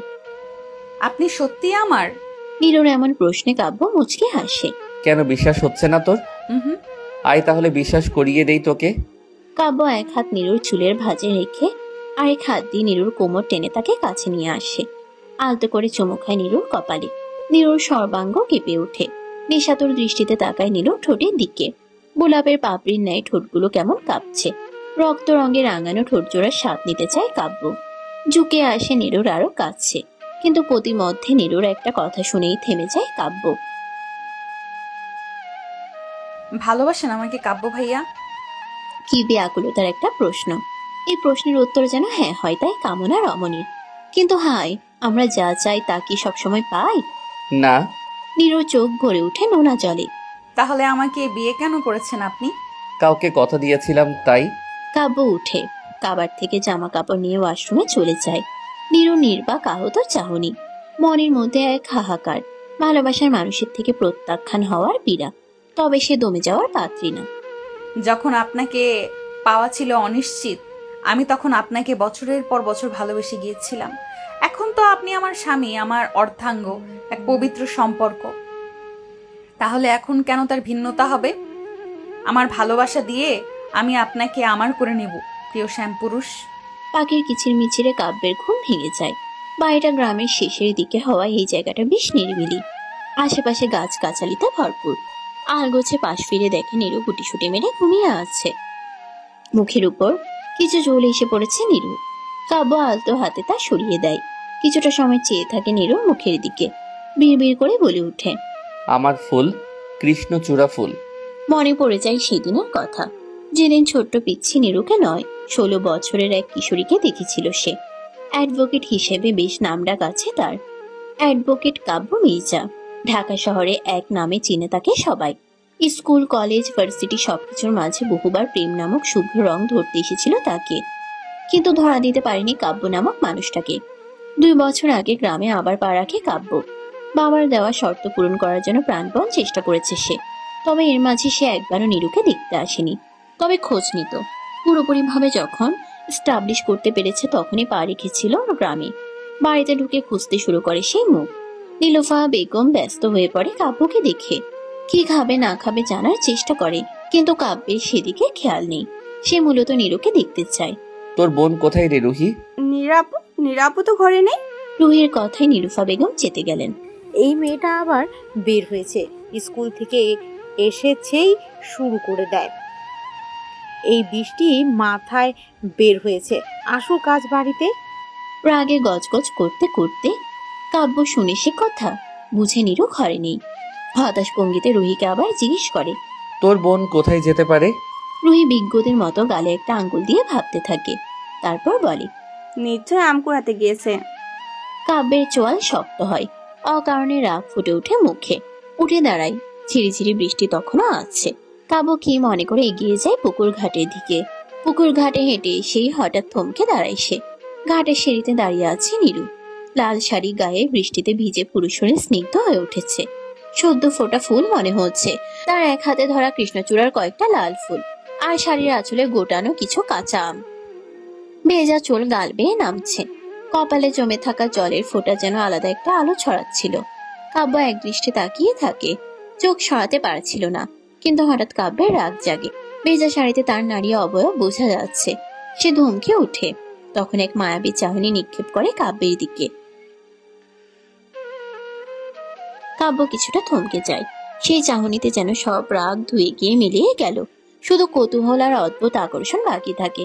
নীরুর সেই ছোট্ট কিন্তু শক্তিশালী তাকানো কাব্যের মনে এক অচেনা গরম অনুভূতি জাগিয়ে দেয়। সেদিন প্রথমবার সে বুঝেছিল কাউকে মনে রাখার জন্য বেশি কিছু লাগে না। কখনো কখনো একটা দৃশ্যই যথেষ্ট হয়ে যায় আজীবন মনে গেঁথে থাকার জন্য। ভাবনা থেকে ফিরে আসে কাব্য। নীরুর থেকে চোখ ফিরিয়ে উঠে যায়। ফ্রেশ হয়ে সিঁড়ি দিয়ে যায় কাব্য। কিন্তু সিঁড়ির সামনে কোমরে 2 হাত দিয়ে রাগী চোখে ভাইয়ের দিকে তাকিয়ে আছে কুহু। কুহুর এমন প্রতিক্রিয়ার কারণ জানা নেই কাব্যের। সকাল সকাল এইভাবে কাকতাড়ুয়ার মতো দাঁড়িয়ে আছিস কেন? সর, নিচে নামবো। তুমি এটা একদম ঠিক করনি ভাইয়া। কি ঠিক করেনি? তোমার বিয়ে নিয়ে আমার কত স্বপ্ন ছিল, মেহেন্দি, হলুদ, বিয়ে, বৌভাত, আর কিছুই হলো না। মন খারাপ করে কথাটা বলে ওঠে কুহু।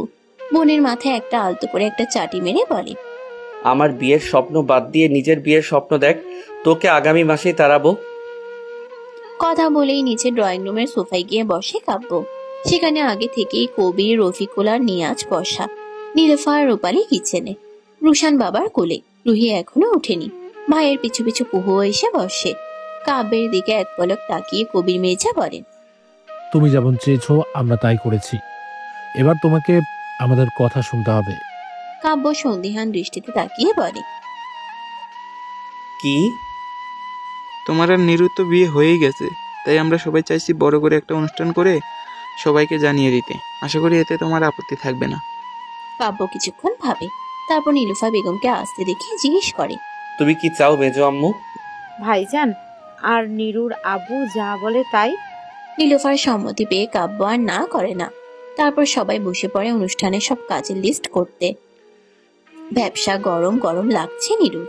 পিট পিট করে চোখ খুলে দেখে, সময় নেই বুঝার জন্য সে কোথায় আছে। একটু পর মনে পড়ে কালকের কথা।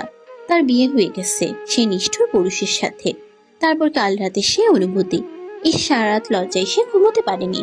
ভোরের দিকে চোখটা লেগে এসেছিল। চোখ ঘুরিয়ে ঘড়ির দিকে তাকায় 10:30। আল্লাহ, তার কি হবে আজ? তাড়াতাড়ি করে জামা কাপড় নিয়ে ওয়াশরুমে ঢুকে নিল। ফ্রেশ হয়ে বাহিরে আসে। প্রচন্ড খিদে পেয়েছে তার। সিঁড়ি দিয়ে নিচে নেমে আসে। তখন প্রায় সবার খাওয়া শেষ।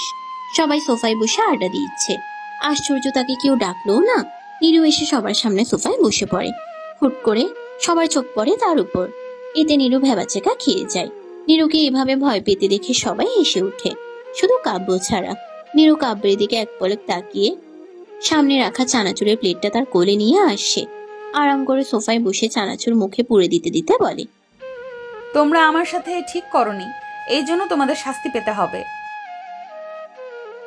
নিরুর এরূপ কথায় সবাই তার দিকে তাকায়, কিন্তু তার কথাকে কেউ পাত্তা না দিয়ে তাদের আলোচনা আবার কন্টিনিউ করে। নিরু হতাশ হয়। এই বাড়িতে তার কোনো দাম নেই। এক চোখ কানা করে কাব্যের দিকে তাকায়। এ মা, কাব্য তার দিকেই তাকিয়ে আছে। নিরু বিষম খায়, কাঁদতে শুরু করে। রূপালী নিরুর দিকে পানি এগিয়ে দেয়। পানি খেয়ে কাব্যের দিকে পুনরায় তাকায় নিরু। কাব্যের ঠোঁটের কোনায় হাসি। কাব্যের হাসি দেখে নিরু কেমন লোলুপ দৃষ্টিতে সেদিকে তাকিয়ে আছে, যেন সুযোগ পেলেই টুক করে গিলে ফেলবে। কাব্য ভ্রু কুচকায়, নিরুর দিকে পূর্ণ দৃষ্টি দেয়। চোখের ইশারায় জিজ্ঞেস করে, কি? নিরু হড়বড়িয়ে চোখ সরিয়ে নেয়। লজ্জা পায় সে। নিরুর কাণ্ড দেখে কাব্যর ঠোঁটের কোণে হাসিটা প্রশস্ত হয়। পুনরায় কফিতে চুমুক বসায়। অনুষ্ঠান তাহলে আগামী সপ্তাহে বুধবার করা হোক। নিয়াজের তো পরের সপ্তাহে ছুটি শেষ। আত্মীয় স্বজন তো দাওয়াত দিতে হবে, একটু সময়ের প্রয়োজন। আপনার কোনো আপত্তি আছে বড় ভাইজান? আমার আবার কেন আপত্তি থাকবে? উত্তম প্রস্তাব। তোমার ইচ্ছা অনুযায়ী সব হবে। আপনার কি মত ভাবি? আপনারা যা ভালো বুঝেন। সবার কথার মাঝে কুহু এসে রুশানকে করে নেয়। তারপর নিয়াজের দিকে তাকিয়ে বলে, চাচু, এই প্রথম আমি গ্রামে এসেছি, চলো না আমায় গ্রাম ঘুরে দেখাবে। কুহুর কথায় নিয়াজ মুচকে হাসে। তারপর বলে, অবশ্যই। নিয়াজের স্বীকারোক্তিতে নিরু আর রুহি লাফিয়ে উঠে বলে, আমরাও যাব। কুহু বলে ওঠে, একদম, তোরা না গেলে আমি একা একা কি করব? কি চাচু, নিবে না? নিয়াজ তিনজনের দিকে তাকিয়ে আবার কাব্যের দিকে তাকায়। কাব্য সব শুনতেছিল। নিয়াজের তাকানোতে চোখের ইশারায় হ্যাঁ বলে। নিয়াজ সব তাদের দিকে তাকিয়ে মুচকে হাসি দেয়। তারা তো মহা খুশি। তাহলে ছোট আম্মু যাবে? কুহু আর নিরু একসাথে বলে ওঠে। রূপালী নিজের নাম শুনে নিয়াজের দিকে তাকায়। বিয়ে হয়েছে আজ 3 বছর তাদের। নিয়াজ ব্যাংকে জব করে বিধায় তেমন একটা সময় হয়ে ওঠে না। মাঝে মাঝে অভিমানও পুষে রূপালী, কিন্তু বলা হয়ে ওঠে না। তার মানে এই না যে নিয়াজ তার যত্ন নেয় না। স্বামী হিসেবে নিয়াজ সত্যি একজন ভালো মানুষ। সে বুঝে স্বামীর ব্যস্ততা। তারপর সবার দিকে তাকায়, আমতা আমতা করে বলে, আমি কি করব, তোমরা যাও। কিন্তু নিরু নাছর বান্ধা, সে রূপালীকে ছাড়া যাবে না। সাথে যোগ দিয়েছে কুহু আর রুহিও। নীলুফা বেগম আলতো হাসে, তারপর বলে, যাবি না কেন? ওদের সাথে তুইও ঘুরে আয়, কোথাও তো তোর যাওয়া হয় না। নীলুফা বেগমের কথার পিঠে কাব্য বলে ওঠে, আমরা সবাই যাব। গ্রাম ঘুরবো, তারপর সন্ধ্যায় পুবের মাঠেও হাঁটতে যাব। সো সবাই রেডি থেকো।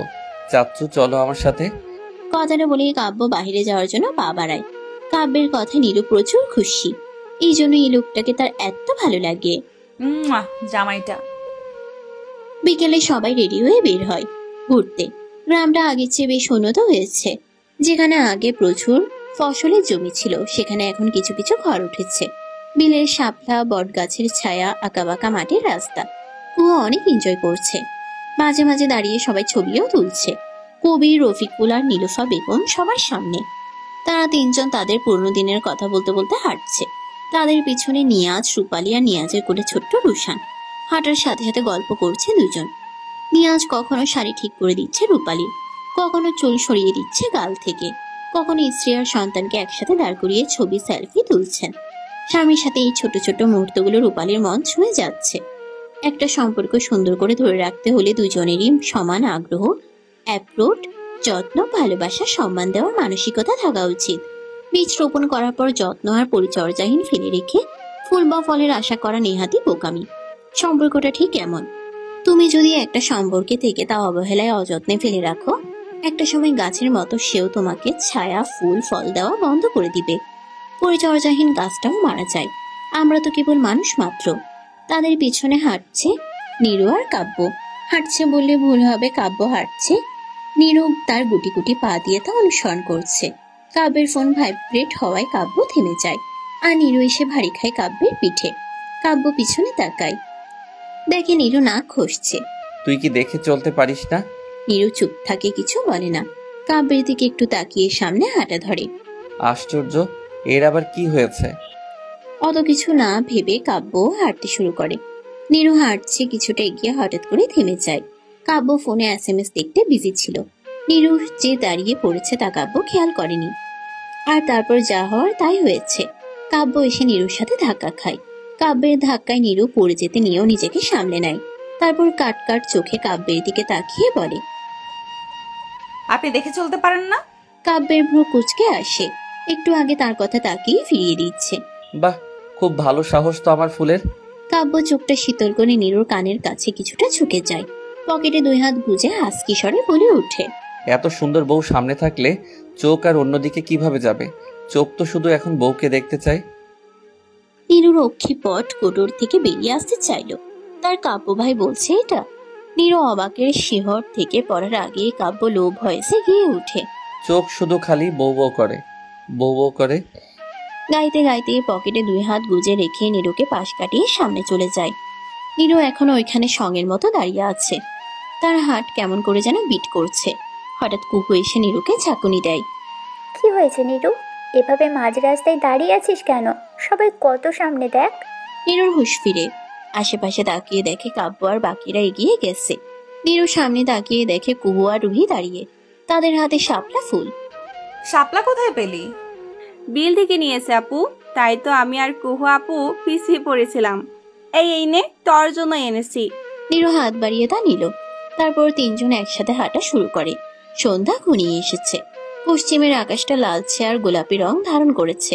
তার থেকে আভা ছড়াচ্ছে। সেই আকাশের চিত্র কেউ কেউ ফোনে ক্যাপচার করছে, কেউ বা চক্ষু দিয়ে মনের ক্যানভাসে প্রতিচ্ছবি আঁকছে। হাঁটতে হাঁটতে সবাই এসে পৌঁছে গেছে পুবের মাঠের হাট বাজারে। সপ্তাহে একদিন এই হাট বসে, তাও আবার বৃহস্পতিবার। কিছুক্ষণ থাকার পর কবি, রফিকুল আর নীলুফা বেগম চলে গেল।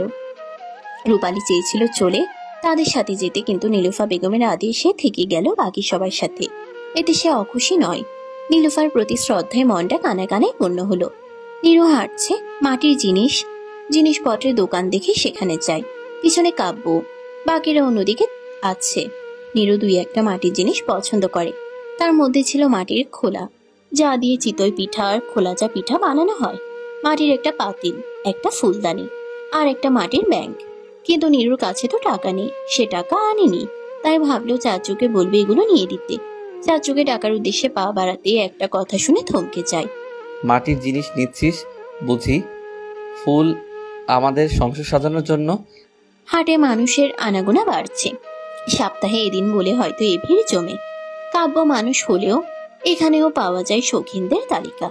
মানুষের কোলাহলে পরিবেশ আরো গরম হয়ে উঠেছে। তবে নীরু এখনো শীতল। সে শুধু একটা কথাই ভাবছে, আমাদের সংসার, কাব্য ভাইয়ার সাথে তার সুন্দর একটা মিষ্টি সংসার, ভালোবাসার সংসার, যা সে নিজ হাতে সাজাতে পারবে তার মনের মতো করে। কিরে দাঁড়িয়ে আছিস কেন, নিবি না? কাব্যের কথা নীরুর সম্বিত ফিরে। নেব, তার আগে চাচ্চুকে ডেকে আনি। কেন, চাচ্চুকে কি দরকার? আসলে আমি টাকা আনিনি, চাচ্চুকে বলবো। কাকে কি বলবি? চাচ্চুকে বলবো নিয়ে দিতে। সন্ধিহান চোখে তাকায় নীরুর দিকে। আজকে নীরু একটা মেরুন রঙের চুড়িদার পরেছে, হাতে কিছু সংখ্যক কাচের চুড়ি, নিতম্ব ছড়ানো চুলগুলো বেনি করে রেখেছে, চোখে হালকা কাজল আর ঠোঁটে লিপ বাম, ওড়নাটা মাথার উপর শোভা পাচ্ছে। কাব্যের চোখে হয়তো এর চেয়ে সুন্দর কিছু নেই। সে তো সেই বিকাল থেকে তার ফুলের উপর মুগ্ধ হচ্ছে।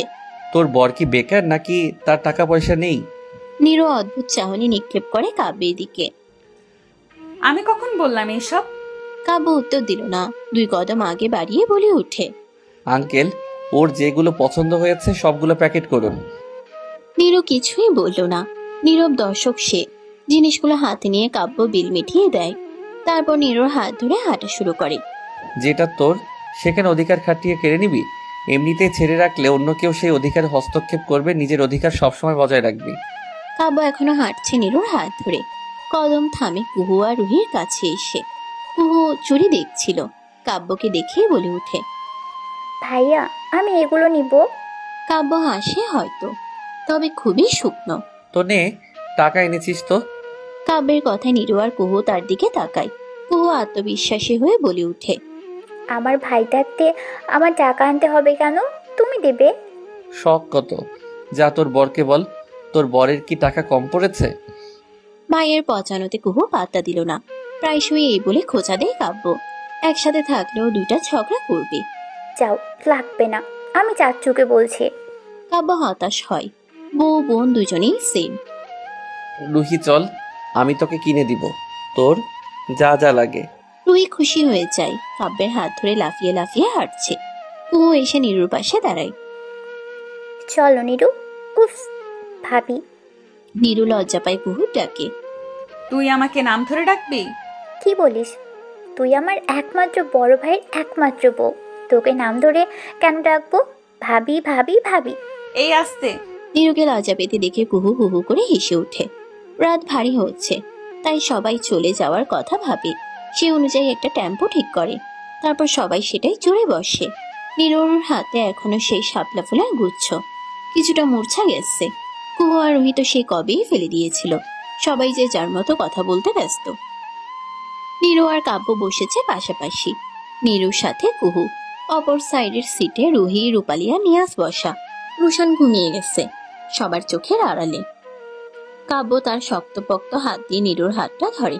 খসখসে হাতের মাঝে নীরুর ছোট্ট তুলতুলে নরম হাত, যেন একটু জোরে ধরলে ভেঙে যাবে। নীরু থমকায়, বুকের ভিতর সেই যান্ত্রিক শব্দগুলো বাজতে শুরু করেছে। এই যেন স্বপ্ন, ভালোবাসার মানুষটার হাতে তার হাত, সুখকর অনুভূতি। নীরু কাব্যের দিকে তাকায়। কাব্য তখন মোবাইল দেখতে ব্যস্ত। সে যে নীরুর হাত ধরেছে তার কোনো প্রতিক্রিয়া দেখা যাচ্ছে না। নীরুর ভালো লাগছে, ভীষণ ভালো। আলতো করে মাথাটা এলিয়ে দেয় পিছনের দিকে, একটু ঠেস দিয়ে বসার জন্য। পিছনের মাথা ঠেকার আগেই কাব্য নীরুকে এক হাতে পাশে টেনে নিয়ে মাথাটা তার বুকে রাখে। নীরু হকচকিয়ে যায়। উঠতে গেলেই কাব্য নীরুর মাথা চেপে ধরে। চুপ, নো সাউন্ড। আলতো করে নীরুর মাথায় হাত বুলিয়ে দিচ্ছে কাব্য। নীরুর মন পাখিরা পাখা মেলতে শুরু করে। কাব্যের এই ছোট ছোট কেয়ারগুলো নীরুর মনে নতুন করে অনুভূতির জন্ম দিচ্ছে। সে আবারও প্রেমে পড়ছে কাব্য নামক স্বামীর উপর। বাড়ি ফিরেছে সবাই। রফিকুল আর নীলুফা বেগম ফিরে গেছেন মির্জা বাড়িতে। রূপালী আর নিয়াজও যেত, তবে রাত বেশি হয়ে গেছে দেখে কৃষ্ণচূড়া মঞ্জিলেই থেকে গেল। সকালেই চলে যাবে। নীরু রুমে ঢুকে ক্লান্ত সে। গাড়িতে ঘুম ঘুরঘুর করছিল চোখে, কিন্তু সে অনুভূতি অনুভব করার জন্য ঘুমকে তখনকার মতো বাই বাই বলেছিল। কিন্তু এখন আর পারছে না। অনেকটা সময় হাঁটার কারণে পায়ে ব্যথা করছে। কোনো রকম বিছানায় গিয়ে ফ্রেশ না হয়ে ঘুমিয়ে পড়ে। বাহির থেকে খাবার খেয়ে এসেছে সবাই, তাই আর কারো খিদে নেই। কাব্য নিজের জন্য 1 কাপ কফি নিয়ে উপরে রুমে আসে। দরজা খুলে ভেতরে আসে। বিছানায় চোখ যেতেই দেখতে পায় নীরু হাত পা ছড়িয়ে ঘুমিয়ে আছে। গায়ে এখন বিকেলে জামাটাই, কাব্য ফোঁস করে শ্বাস ফেলে। বাচ্চা মেয়ে বিয়ে করলে যা হয় আর কি। কাব্য নীরুর কাছে গিয়ে পাশে বসে, আলতো হাতে নীরুর মুখের উপর পড়ে থাকা চুলগুলো সরিয়ে দিয়ে আস্তে আস্তে ডাকে, নীরু ওঠ, ফ্রেশ হয়ে নে, চেঞ্জ করে তারপর ঘুমা। এই নীরু, এই ফুল। নীরু নিভু নিভু করে চোখ খুলে। কাব্যের মুখটা অস্পষ্ট, ঘুম জড়ানো কণ্ঠে বলে ওঠে, ঘুমাতে দাও কাব্য ভাইয়া, পায়ে অনেক ব্যথা করছে। কথাটা বলেই নীরু আবার ঘুমের দেশে পাড়ি দেয়। কাব্য উঠে দাঁড়ায়, ড্রয়ার থেকে মলম বের করে নীরুর দিকে এগিয়ে যায়। একা বসে ভাবছ কি, দূরে দাঁড়িয়ে গাইছি আমি, আনমনে বাসছি ভালো, তুমি পূর্ণিমারি স্নিগ্ধ আলো, তুমি ভোরের মিষ্টি বাতাস, কখনো আবার মনের আকাশ, তুমি বললে এনে দেব পূর্ণিমার সে এক ফালি চাঁদ, ভালো লাগে তোমাকে, ভালোবাসি বলে দিতে চাই, তোমার মনে ঠিকানায় আমি গান লিখে যাই, শুরু থেকে শেষ অবধি আমি তোমাকেই চাই, তোমার চোখের কাজলে আমি হারিয়ে যাই। ছাদের রেলিং এর পাশে দাঁড়িয়ে আনমনে গিয়ে যাচ্ছে নীরু। দৃষ্টি তার দূরের ওই চাঁদের দিকে। পূর্ণ চাঁদ, আজ হয়তো পূর্ণিমা। জানা নেই নীরুর আশেপাশের বাড়িগুলোতে কৃত্রিম আলো জ্বলছে, তবে বাহিরেরটা জ্যোৎস্নাতে ভরা। তবে সেই জ্যোৎস্নার আলো নীরুর মন পর্যন্ত পৌঁছাতে পারেনি। নীরুর মনে ভিড় করেছে নিকোষ কালো আধার। কাব্য ঢাকা গিয়েছে আজ 3 দিন। সেদিন সকালে সবার সাথে নীরুকেও মেজা বাড়িতে পাঠিয়ে দেয় কাব্য। তারপর সে ঢাকার উদ্দেশ্যে রওনা দেয়। জরুরি একটা কেস নিয়ে নাকি আপডেট এসেছে, তাকে যেতেই হবে। তাই যেতেই হবে বলেছে 4 দিন পর ফিরবে। কেসটা নিয়ে কাব্যকে অনেক উৎফুল্ল দেখা দিয়েছে, যেন বহুদিনের বহু বছরের অপেক্ষার সমাপ্তি। এই 3 দিনে কাব্যের সাথে নীরুর যোগাযোগ হয়নি। কাব্য কল দেয়নি, আর নীরুরও সাহস জোগাতে পারেনি। সে কথা ভেবে দীর্ঘশ্বাস ফেলে নীরু। রেলিং ঘেঁষে ছাদের উপর বসে পড়ে নীরু। এখান থেকে পুকুর পাড়ে কৃষ্ণচূড়া গাছটাও দেখা যায়। দিনের আলোতে যে ফুল শোভা বর্ধন করে, রাতের অন্ধকারে তা কেমন অদ্ভুত দেখায়, যার ব্যাখ্যা নীরুর কাছে নেই। তবে জিজ্ঞেস করবে কাব্যকে একদিন। সে তো মস্ত বড় উকিল, তিনি নিশ্চয়ই জানবে। নীরু আনমনে হাসে। হুট করে কত কিছু হয়ে গেল এই 1 সপ্তাহে। তার নামের পাশে যুক্ত হলো বিবাহিত শব্দটা। এতে নীরু খুশি, ভীষণ খুশি। তার প্রিয় শ্যামপুরুষ শুধুমাত্র তার। এই ভাবনা মনে আসতে সুখ সুখ অনুভূতি হয়। এখানে কি করিস নীরু? নীরু ঘাড় ফিরিয়ে দেখে কুহু দাঁড়িয়ে। কিছু না, এমনি। কুহু এসে নীরুর পাশে বসে। এমনি নাকি ভাইয়াকে মিস করছিস? নীরু কুহুর দিকে তাকায়। কুহু ঠোঁটে দুষ্টু হাসি। তোর ভাইয়াকে আমি মিস করতে যাব কেন? সে কোন দেশের মহারাজা? নীরুর অভিমানী কথা শুনে কুহু হাসে। কোন দেশের মহারাজা না হলেও হাজারো নারীর মনের রাজা। ঢং। বুঝি বুঝি, কারো হিংসে হয়েছে? মোটেও না। কথাটা পুরো সম্পূর্ণ করতে পারেনি নীরু, তার আগেই কারো কণ্ঠ শুনতে পায়। ফোন দিতে তোর কতক্ষণ লাগে কুহু? কাব্য ভাইয়া? হ্যাঁ, এটা তো কাব্য ভাইয়ার কণ্ঠ, কিন্তু উনি কিভাবে? নীরুর ভাবনার মাঝেই কুহু নীরুর হাতে ফোন ধরিয়ে দেয়। ভাইয়া নে কথা বল, আমি ও পাশে আছি। কথাটা বলে কুহু ছাদের আরেক দিকে চলে যায়। হ্যালো নীরু। নীরু কাপা কাপা হাতে ফোনটা কানের পাশে নেয়। তখনই কাব্যের ডাক। একা একা এত রাতে ছাদে কি করছিস নীরু? নীরু চুপ এখনো। 3 দিন পরে এই কণ্ঠ শুনছে নীরু। কণ্ঠনালী কেউ যেন চেপে ধরে রেখেছে, স্বর বের হচ্ছে না। ফুল? নীরু থমকায়, হৃদস্পন্দন বাড়ে তার। কি আছে এই ডাকে? জি। কাব্য মুচকি হাসে। কেমন আছিস? ভালো। আপনি? ভালো আছি। খেয়েছিস রাতে? না। কেন? এমনি। এমনি কেন? জানি না। কাব্যের রাগ হয়। তা করবি কেন? পারিস তো সারাদিন ব্যাঙের মতো লাফাতে। যা খাবার খেয়ে ঘুমা। ফট করে কলটা কেটে দেয় কাব্য। নীরু কল বিচ্ছিন্ন হয়ে যাওয়া ফোনের ডিসপ্লের দিকে তাকিয়ে আছে। লোকটা এমন কেন? পরপরই চোখ ভরে উঠতে চায় নোনা পানিতে। তখনই ফোনে টুম করে একটা আওয়াজ হয়। নীরু স্ক্রিনের দিকে তাকায়, ওপেন করে দেখে জ্যোৎস্নাময় এমন একটা রাত আমাদের হোপফুল, ফুলের কোলে মাথা রেখে আমি জ্যোৎস্না বিলাস করব, খাবার খেয়ে ঘুমাবি আমার অভিমানী ফুল। নীরু স্ক্রিনের দিকে তাকিয়ে আছে এখনো, শতবার পড়ে ফেলেছে হয়তো। কাব্য ফোনটা সাইডে রেখে দেয়। গতদিন ধরে অনেক ব্যস্ততার মধ্যে ছিল সে। সেই দিন রাতের পর আর তার প্রিয়সীর সাথে কথা বলা হয়নি। সেদিন রাতের কথা মনে করে কাব্য হাসে। মলম নিয়ে কাব্য নীরুর পায়ের কাছে বসে। সেলোয়ারটা পা থেকে একটু উপরে উঠাতে চায় কিন্তু পারে না। চুড়িদার জামারগুলোর সেলোয়ার এমনই হয়। কাব্য বিরক্ত হয়, মেজাজ খিটখিট করে উঠে। বসা থেকে আবার উঠে দাঁড়ায়। ড্রেসিং টেবিলের ড্রয়ার খুলে ছোট একটা কেচি হাতে নেয়। তারপর পুনরায় গিয়ে বসে নীরুর পায়ের কাছে। একটু একটু করে সালোয়ারের চিপা অংশটা কাটতে শুরু করে। সালোয়ারে দুটো হাতায় আড়াআড়ি ভাবে পর্যাপ্ত পরিমাণ কেটে ক্ষান্ত হয় কাব্য। তারপর হাতে একটু মলম নিয়ে নীরুর পায়ে ম্যাসাজ করতে শুরু করে। প্রথম একটু ঠান্ডা এবং পরবর্তীতে গরম অনুভব হতেই নীরুর ঘুম হালকা হয়, তবে ভাঙে না। ব্যথার জায়গায় আরাম লাগছে এখন। আবেশে আবার ঘুমে তলিয়ে যায়। কাব্য হাসে। মলম লাগানো শেষে কাব্য নীরুর পাশে এসে শুয়ে পড়ে। শান্ত দৃষ্টিতে কিছুক্ষণ নীরুকে দেখে, তারপর গভীর নিদ্রায় চলে যায়। প্রায় ভোরের দিকে কারো ফ্যাচ ফ্যাচ কান্নার শব্দে ঘুম ভেঙে যায় কাব্যের। উঠে দেখে নীরু কাঁদছে।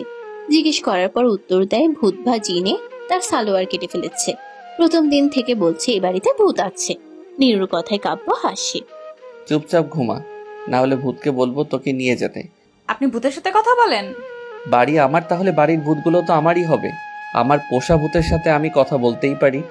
এবার কাদু কাদু হয়ে নীরু জিজ্ঞেস করে, আপনি ভূত পোষেন? কাব্য হাসবে না কাঁদবে বুঝতে পারছে না। নিজের হাসি চেপে রেখে মুখে গাম্ভীর্য এনে নীরুর উদ্দেশ্যে বলে ওঠে, এখন যদি না ঘুমাস তাহলে কিন্তু আমি ভূতগুলোকে আসতে বলবো। কাব্যের কথায় নীরু ভয় পেয়ে যায়। এই জীবনে সে তিন জিনিস প্রচন্ড ভয় পায়, গরু, ভূত আর কাব্যকে। তারপর কোনো কথা না বলে চুপচাপ গুটি সুটি মেরে শুয়ে পড়ে। কাব্য আবারও হাসে। কি সুন্দর সে হাসি। কথা শেষ? কুহুর কথা শুনে নীরু মাথা দুলায়। কুহু নীরুর পাশে এসে বসে আবার। অল্প স্বল্প গল্প করতে করতে অনেকটা সময় কেটে যায়। তুই কাউকে ভালোবাসিস কুহু? কুহু নীরুর দিকে তাকায়, ঠোঁটের কোণে একটা হাসি রেখে বলে ওঠে, সে ভাইয়ের বন্ধু, তার নাম অর্ণব চৌধুরী। তাকে দেখেছিলাম আমি ভাইয়ের জন্মদিনের দিন। তারপর প্রায়শই ভাইয়ের সাথে বাসায় আসতো। আমি তাকে লুকিয়ে চুরিয়ে দেখতাম, তার সাথে কথা বলার বাহানা খুঁজতাম। এভাবেই প্রায় 3 বছর কেটে গেছে। একদিন সাহস জুগিয়ে আমি তাকে প্রপোজ করে ফেলি। তারপর আর কি, যা হবার তাই হয়। অর্ণব ভাইয়া সেদিন আমাকে এড়িয়ে চলে যায়। আজ প্রায় 1.5 বছর তার সাথে কোনো যোগাযোগ নেই। বাড়িতেও আসেন না, ভাইয়ের সাথেও আর কখনো দেখিনি। মাথা নিচু করে কথাটা বলে ওঠে কুহু। আমার কি মনে হয় জানিস নীরু, উনি আমার জন্যই এমন করেছেন। হয়তো ভাইয়ের সাথে তার বন্ধুত্বটা আর নেই। এই কথা মনে হলেই আমার খুব কষ্ট হয়। নীরু কুহুর কাঁধে হাত রাখে। কাঁদিস না কুহু, এতে তোর কোনো দোষ নেই। ভালোবাসা কোনো অপরাধ নয়। এইসব নিয়ে একদম চিন্তা করবি না, ঠিক আছে? আমাদের কুহুকে হাসিতেই মানায়। কুহু নীরুর দিকে তাকিয়ে আলতো হাসে। তারপর নীরুকে শক্ত করে জড়িয়ে ধরে। নীরু বুঝে এই পরিস্থিতি। ভালোবাসার মানুষকে না পাওয়ার যন্ত্রণা, কষ্ট, মনের মাঝে হাহাকার। নীরু আলতো হাতে কুহুর মাথায় হাত বুলায়। তুমি আমাকে রিজেক্ট করে ওই গ্রামের মেয়েটাকে বিয়ে করেছো কাব্য? ইউ নো না, I love you so much. নৌসেনের কথার কোনো প্রতিউত্তর দেওয়ার প্রয়োজন বোধ করলো না কাব্য। কোর্টের কাজ শেষ হয়েছে আজ, তাই এখনই গ্রামে ফিরে যাওয়ার জন্য মনস্থির করেছিল। তার মাঝেই নৌসেনের আগমন। নৌসেন হলো কবির মেজার বন্ধু মেয়ে। সারাক্ষণই কাব্যের পিছনে পড়ে থাকে, তবে কাব্য তাকে পাত্তাই দেয় না। কি আছে ওই মেয়েটার মাঝে? নৌসেনের কথায় কাব্যের কদম থেমে যায়। শরীর সহ ঘুরে নৌসেনের দিকে তাকায়। তীক্ষ্ণ আর অদ্ভুত সেই চাহনি। সেই চাহনিতে কেমন তা ছিল মেশা। তবে এবারে নৌসেনের কথার কোনো উত্তর দেয়নি। গ্রামে যাবে আমার সাথে? কাব্যের হঠাৎ এই প্রস্তাবে খুশি হয়ে যায় নৌসেন। শিওর হওয়ার জন্য আবার জিজ্ঞেস করে, তুমি কি সত্যি বলছো? অবশ্যই, এমনিতেই 3 দিন পরে আঙ্কেলও যাবে। সো তুমি আমার সাথে আজ চলো, গ্রামটা ঘুরিয়ে দেখাবো তোমাকে। নওশীন খুশিতে আতখান হয়ে যায়। কাব্য কখনো তাকে কোথাও নিয়ে যেতে চায়নি। আজ যখন বলেছে নওশীন তা মিস করতে চায় না, সে কোনো ভাবনা চিন্তা ছাড়াই রাজি হয়ে যায়। কাব্য জানতো নওশীন রাজি হয়ে যাবে, তাই তো আগ বাড়িয়ে এই প্রস্তাব। গাড়ি দিকে এগিয়ে যাচ্ছে কাব্য। ঠোঁটের কোণে তার রহস্যময়ী এক পেশে হাসি। নীরু সকাল থেকে মির্জা বাড়ির দরজায় চক্কর কাটছে। আজ কাব্য ভাইয়া আসবে বলেছে। আজই তো 4 দিন, আজ আসবে তো নাকি কাল, চিন্তা করছে আর হাঁটছে। নীরুকে এভাবে পাইচারি করতে দেখে কুহু এগিয়ে যায়। ভাবি, কেহ কে? নীরু হক চকিয়ে যায়। আরে আমি কুহু, এত ভয় পেলি কেন? তুই এভাবে কানের কাছে এসে ষাঁড়ের মতো চিল্লালে ভয় পাবো না? আর একটু হলে তো অক্কা চলে যেতাম। আরে যাবি না, এত টেনশন নিস না। বাই দ্য ওয়ে, বারবার মেইন ডোরের দিকে তাকাচ্ছিস, কি ব্যাপার? কুহুর কথা শেষ হতে না হতে বাহির থেকে গাড়ির হর্ন বেজে ওঠে। তা শুনতে পেয়ে কুহু নীরুকে বাহু দিয়ে হালকা গুঁতো দিয়ে বলে, ও আচ্ছা, এই ব্যাপার। কুহুকে মুচকে মুচকে হাসতে দেখে লজ্জা পায় নীরু। কুহুকে পাল্টা কিছু বলতে যাবে তখনই বাড়িতে প্রবেশ করে কাব্য। কাব্যকে দেখে কুহু গিয়ে ভাইয়া বলে জড়িয়ে ধরে। কুহুর আওয়াজে সবাই বের হয়ে আসে। নীরুর মুখে মিষ্টি একটা হাসি, তবে সেই হাসি আর বেশিক্ষণ রইল না। যখন দেখলো কাব্যের পিছনে মডার্ন পোশাকে একটা মেয়ে দাঁড়িয়ে আছে, লং টোপার জিন্স পরা, গলায় একটা শিপনের স্কার্ফ জাতীয় কিছু, গায়ের রং ফর্সা। মেয়েটাকে এই পোশাকে মানিয়েছে ভালো, কিন্তু কে এই মেয়ে? নীরুর ভাবনার মাঝে কুহু গিয়ে নৌসিনকে জড়িয়ে ধরে। কেমন আছো আপু? এই তো ভালো, তুমি? তোমাকে অনেক সুন্দর লাগছে কুহু। নীরু আর বাকিরা নীরব দর্শক হয়ে দেখছে সব। মেয়েটা কে কাব্য? আমার বন্ধুর মেয়ে নৌসিন। কথাটা বলে ওঠেন কবির মির্জা। সবার উৎসুক চোখ দেখে কাব্য বলে উঠে, গ্রাম ঘুরতে এসেছে, অনুষ্ঠান পর্যন্ত এখানেই থাকবে। কাব্যের কথা নীরুর কান অব্দি যায়, তবে স্বাভাবিকভাবেই। কিন্তু কুহুর কথাই মনে এক অজানা ভয় লেগে ওঠে। নৌসিন আপু এমনিতেই অনেক ভালো, তবে ভাইয়ের প্রতি প্রচুর দুর্বল। ভাইয়ের বিয়ে হয়েছে শুনে অনেক কান্না করেছে। আমার কি মনে হয় জানিস, নৌসিন আপু তোকে দেখার জন্যই গ্রামে এসেছে। আপুর থেকে সাবধানে থাকিস। নৌসিন সবার সাথে পরিচিত হয়। এরই মাঝে কাব্য নীরুর হাত ধরে বলে ওঠে, চলো। নীরু পলক্ষীন কাব্যের দিকে চেয়ে আছে। কোথায় যাব? তোর বাড়িতে। বিয়ের পরেও বাপের বাড়িতে থাকবি নাকি? নীরুকে কথা বলার সুযোগ না দিয়েই তার হাত ধরে টেনে নিয়ে যায়। আমার জন্য 1 গ্লাস তেঁতুলের শরবত বানিয়ে নিয়ে আয়। ক্লান্ত শরীরটা ড্রয়িং রুমের সোফায় এলিয়ে দিতে দিতে কথাটা বলে ওঠে কাব্য। কাব্যের ক্লান্ত মুখের দিকে চেয়ে নীরু তাড়াতাড়ি কিচেনে চলে যায়। তারপর ঠান্ডা ঠান্ডা তেঁতুলের শরবত এনে কাব্যকে দেয়। কাব্য এক মুহূর্ত সময় ব্যয় না করেই তা পান করতে শুরু করে।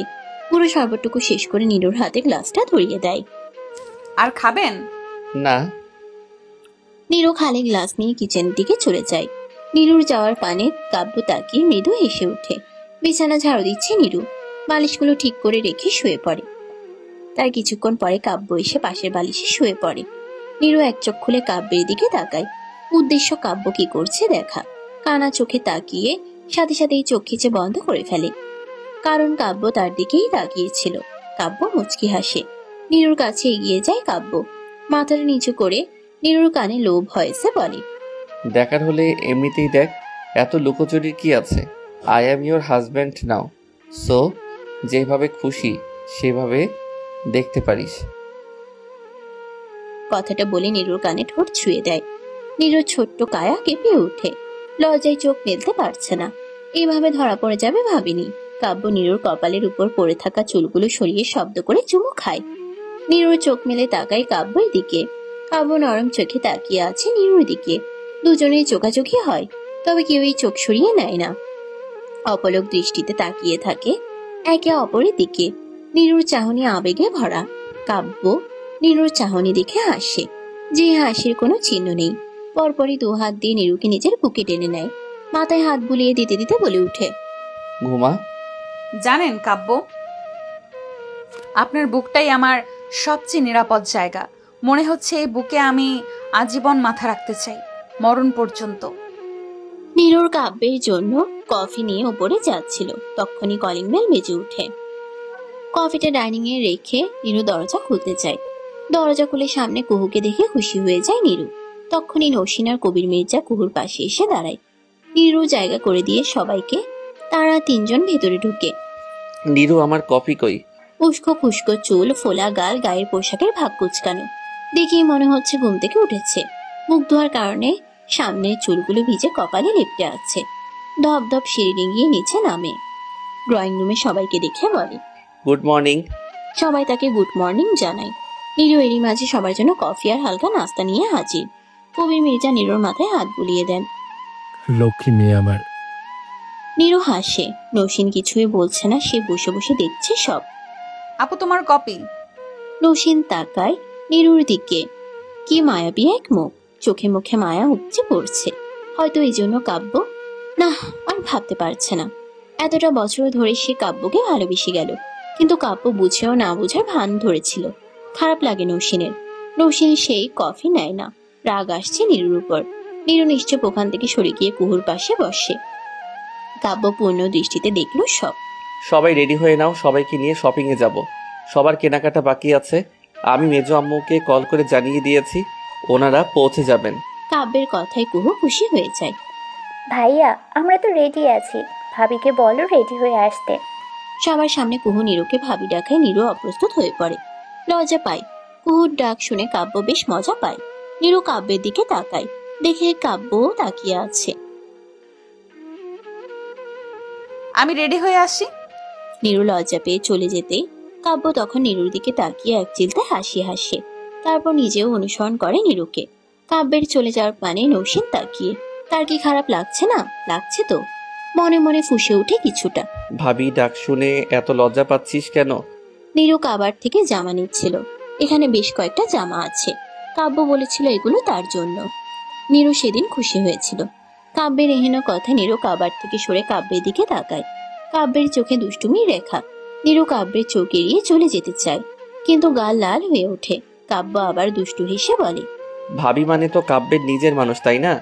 এবার নীরু আর কিছু বলতে না পেরে গম্ভীর মুখ করে দাঁড়িয়ে থাকে, কিন্তু ভেতরে ভেতরে হৃদস্পন্দন বেড়ে যায়। কাব্য চুপচাপ নীরুর পাশে দাঁড়িয়ে নরম স্বরে বলে, যদি ভাবি ডাকেই লজ্জা পাস তাহলে আমাকে সামলাবি কিভাবে? কথাটা শুনে নীরু আরো লজ্জায় মাথা নিচু করে। গাল লাল হয়ে গেছে। হাতের আঙ্গুল নিয়ে খেলা করতে থাকে। সে আস্তে বলে, সবসময় আপনি এমন মজা করেন কেন? কাব্য কাছে এসে ধীরে ধীরে নীরুর মুখটা তুলে নেয়। কারণ লজ্জা পেলে তোকে সবচেয়ে সুন্দর দেখায়। নীরু চোখ ফিরিয়ে নিতে চাইলেও পারল না। বুকের ভেতর ধকধক শুরু হয়ে গেল। নীরুর অস্থিরতা অস্বস্তি দেখে কাব্য, যা রেডি হয়ে আয়, সবাই ওয়েট করছে। নীরু যেন হাফ ছেড়ে বাঁচল। এতক্ষণ তো নিঃশ্বাস বন্ধ হয়ে যাওয়ার উপক্রম হয়েছিল। জামা নিয়ে এক দৌড়ে ওয়াশরুমে ঢুকে পড়ে নীরু। তা দেখে কাব্য ক্ষীণ হাসে। পাগলি একটা। শপিং মলে সবাই যে যার মতো করে শপিং করছে। রুহি আর কুহু মল ঘুরছে আর ছবি তুলছে।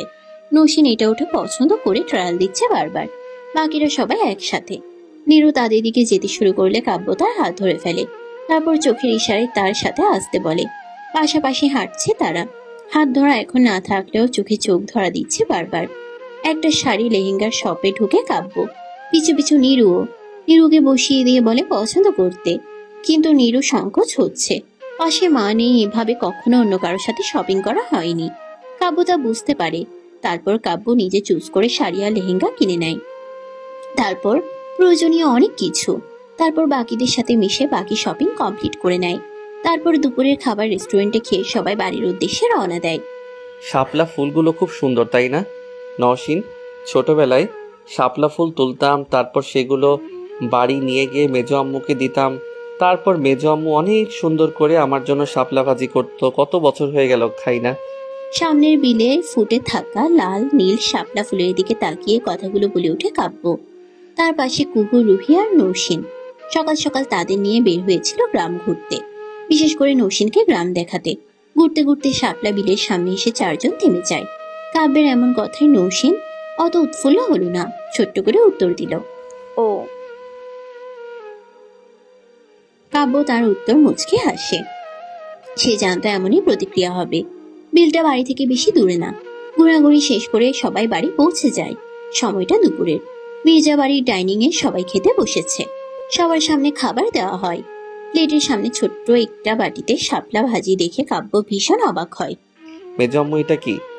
কেন? শাপলা ভাজি তুই না খেতে চেয়েছিলি? তাই তো নীরু নিজে হাতে বানিয়েছে তোর জন্য। কাব্য হতবাক নয়নে তাকায় নীরুর দিকে। মনটা অদ্ভুত প্রশান্তিটা করে চাই, তারপর খাওয়া শুরু করে। তুই বলতে চাইছো তুমি আমাকে ভালোবাসো? চারদিকে ফেরি লাইট লাগানো, ফেরি টাইলের পাশাপাশি কৃত্রিম আলো এবং তাজা ফুলের গুছগুছ এনে রাখছে। সুন্দর আগে সব হয়ে যাবে। নিচে বড় ধরনের একটা প্যান্ডেলও করা হয়েছে কৃষ্ণচূড়া মঞ্জিলে। এখন সময়টা সকালে। বাড়িতে যথেষ্ট মেহমান এসে ভিড় জমিয়েছে। ছাদেও কিছু ফেরি লাইট লাগানো হয়েছে। অনেক লোক বাগানের সামনের ফাঁকা অংশে সাজসজ্জায় ব্যস্ত। কাব্য তাদের দিকে তাকিয়ে নসীনকে প্রশ্নটা করে উঠল। নসীন অবাক নয়নে তার দিকে তাকিয়ে আছে, হাতে তার কফি। ছাদে আসার পর কাব্যই তাকে কফির মগটা এগিয়ে দিয়েছে। তুমি ঠিক কি বলতে চাইছো আমি বুঝতে পারছি না কাব্য। প্রশ্নটা খুব সহজই ছিল, তবে তোমার বোঝার সুবিধার্থে আবারও বলছি, তুমি কি সত্যি মনে করো তুমি আমাকে ভালোবাসো? কাব্যের এমন হেয়ালিপনা প্রশ্নের কোনো কারণ খুঁজে পেল না নৌসীন। কাব্য, তুমি জানার পরও এমন প্রশ্ন করছো? কত বছর ধরে আমি তোমার পেছনে পড়ে আছি, কিন্তু তুমি। কাব্য মেরুদণ্ড সোজা করে দাঁড়ালো, হাতের কফির মগটা ছাদের বাউন্ডারির উপর রেখে নৌসীনের দিকে তাকালো। কত বছর তা ম্যাটার করে না, ম্যাটার করে তুমি আমাকে ভালোবাসো কিনা সেই প্রশ্নে। অবশ্যই। ভালোবাসা কি সেটা কি তুমি জানো নসীন? জানো না। ভালোবাসা আসলে শব্দে বেঁধে রাখা কঠিন এক অনুভূতি। এটা শুধু পছন্দ বা আকৃষ্ট হওয়া নয়। ভালোবাসা মানে হলো অন্য কারো সুখকে নিজের আনন্দের চেয়ে বড় করে দেখা।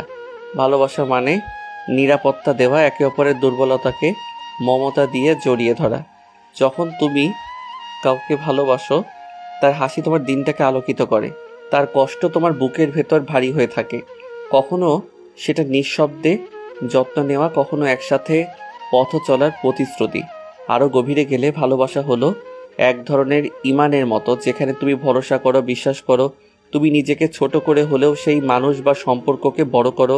তাই ভালোবাসা শুধু আমি তোমাকে চাই নয়, ভালোবাসা আসলে হলো তুমি ভালো থাকলে আমি পূর্ণ, এই নীরব প্রার্থনা। আমি কি তোমার ভালো চাই না? অবশ্যই তুমি আমার ভালো চাও, তবে সেটাকে আমি ভালোবাসা বলে বিবেচনা করতে পারছি না।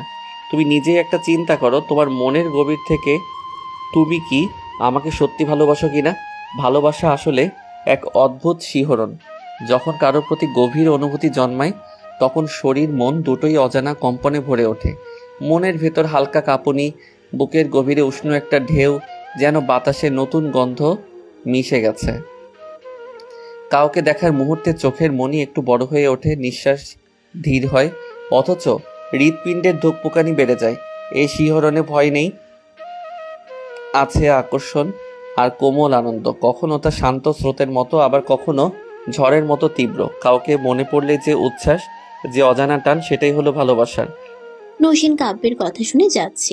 নৌসীনকে চুপ থাকতে দেখে কাব্য আবারও বলে উঠে, তুমি আমায় ভালোবাসো না নৌসীন? তুমি আমাকে পছন্দ করো শুধু?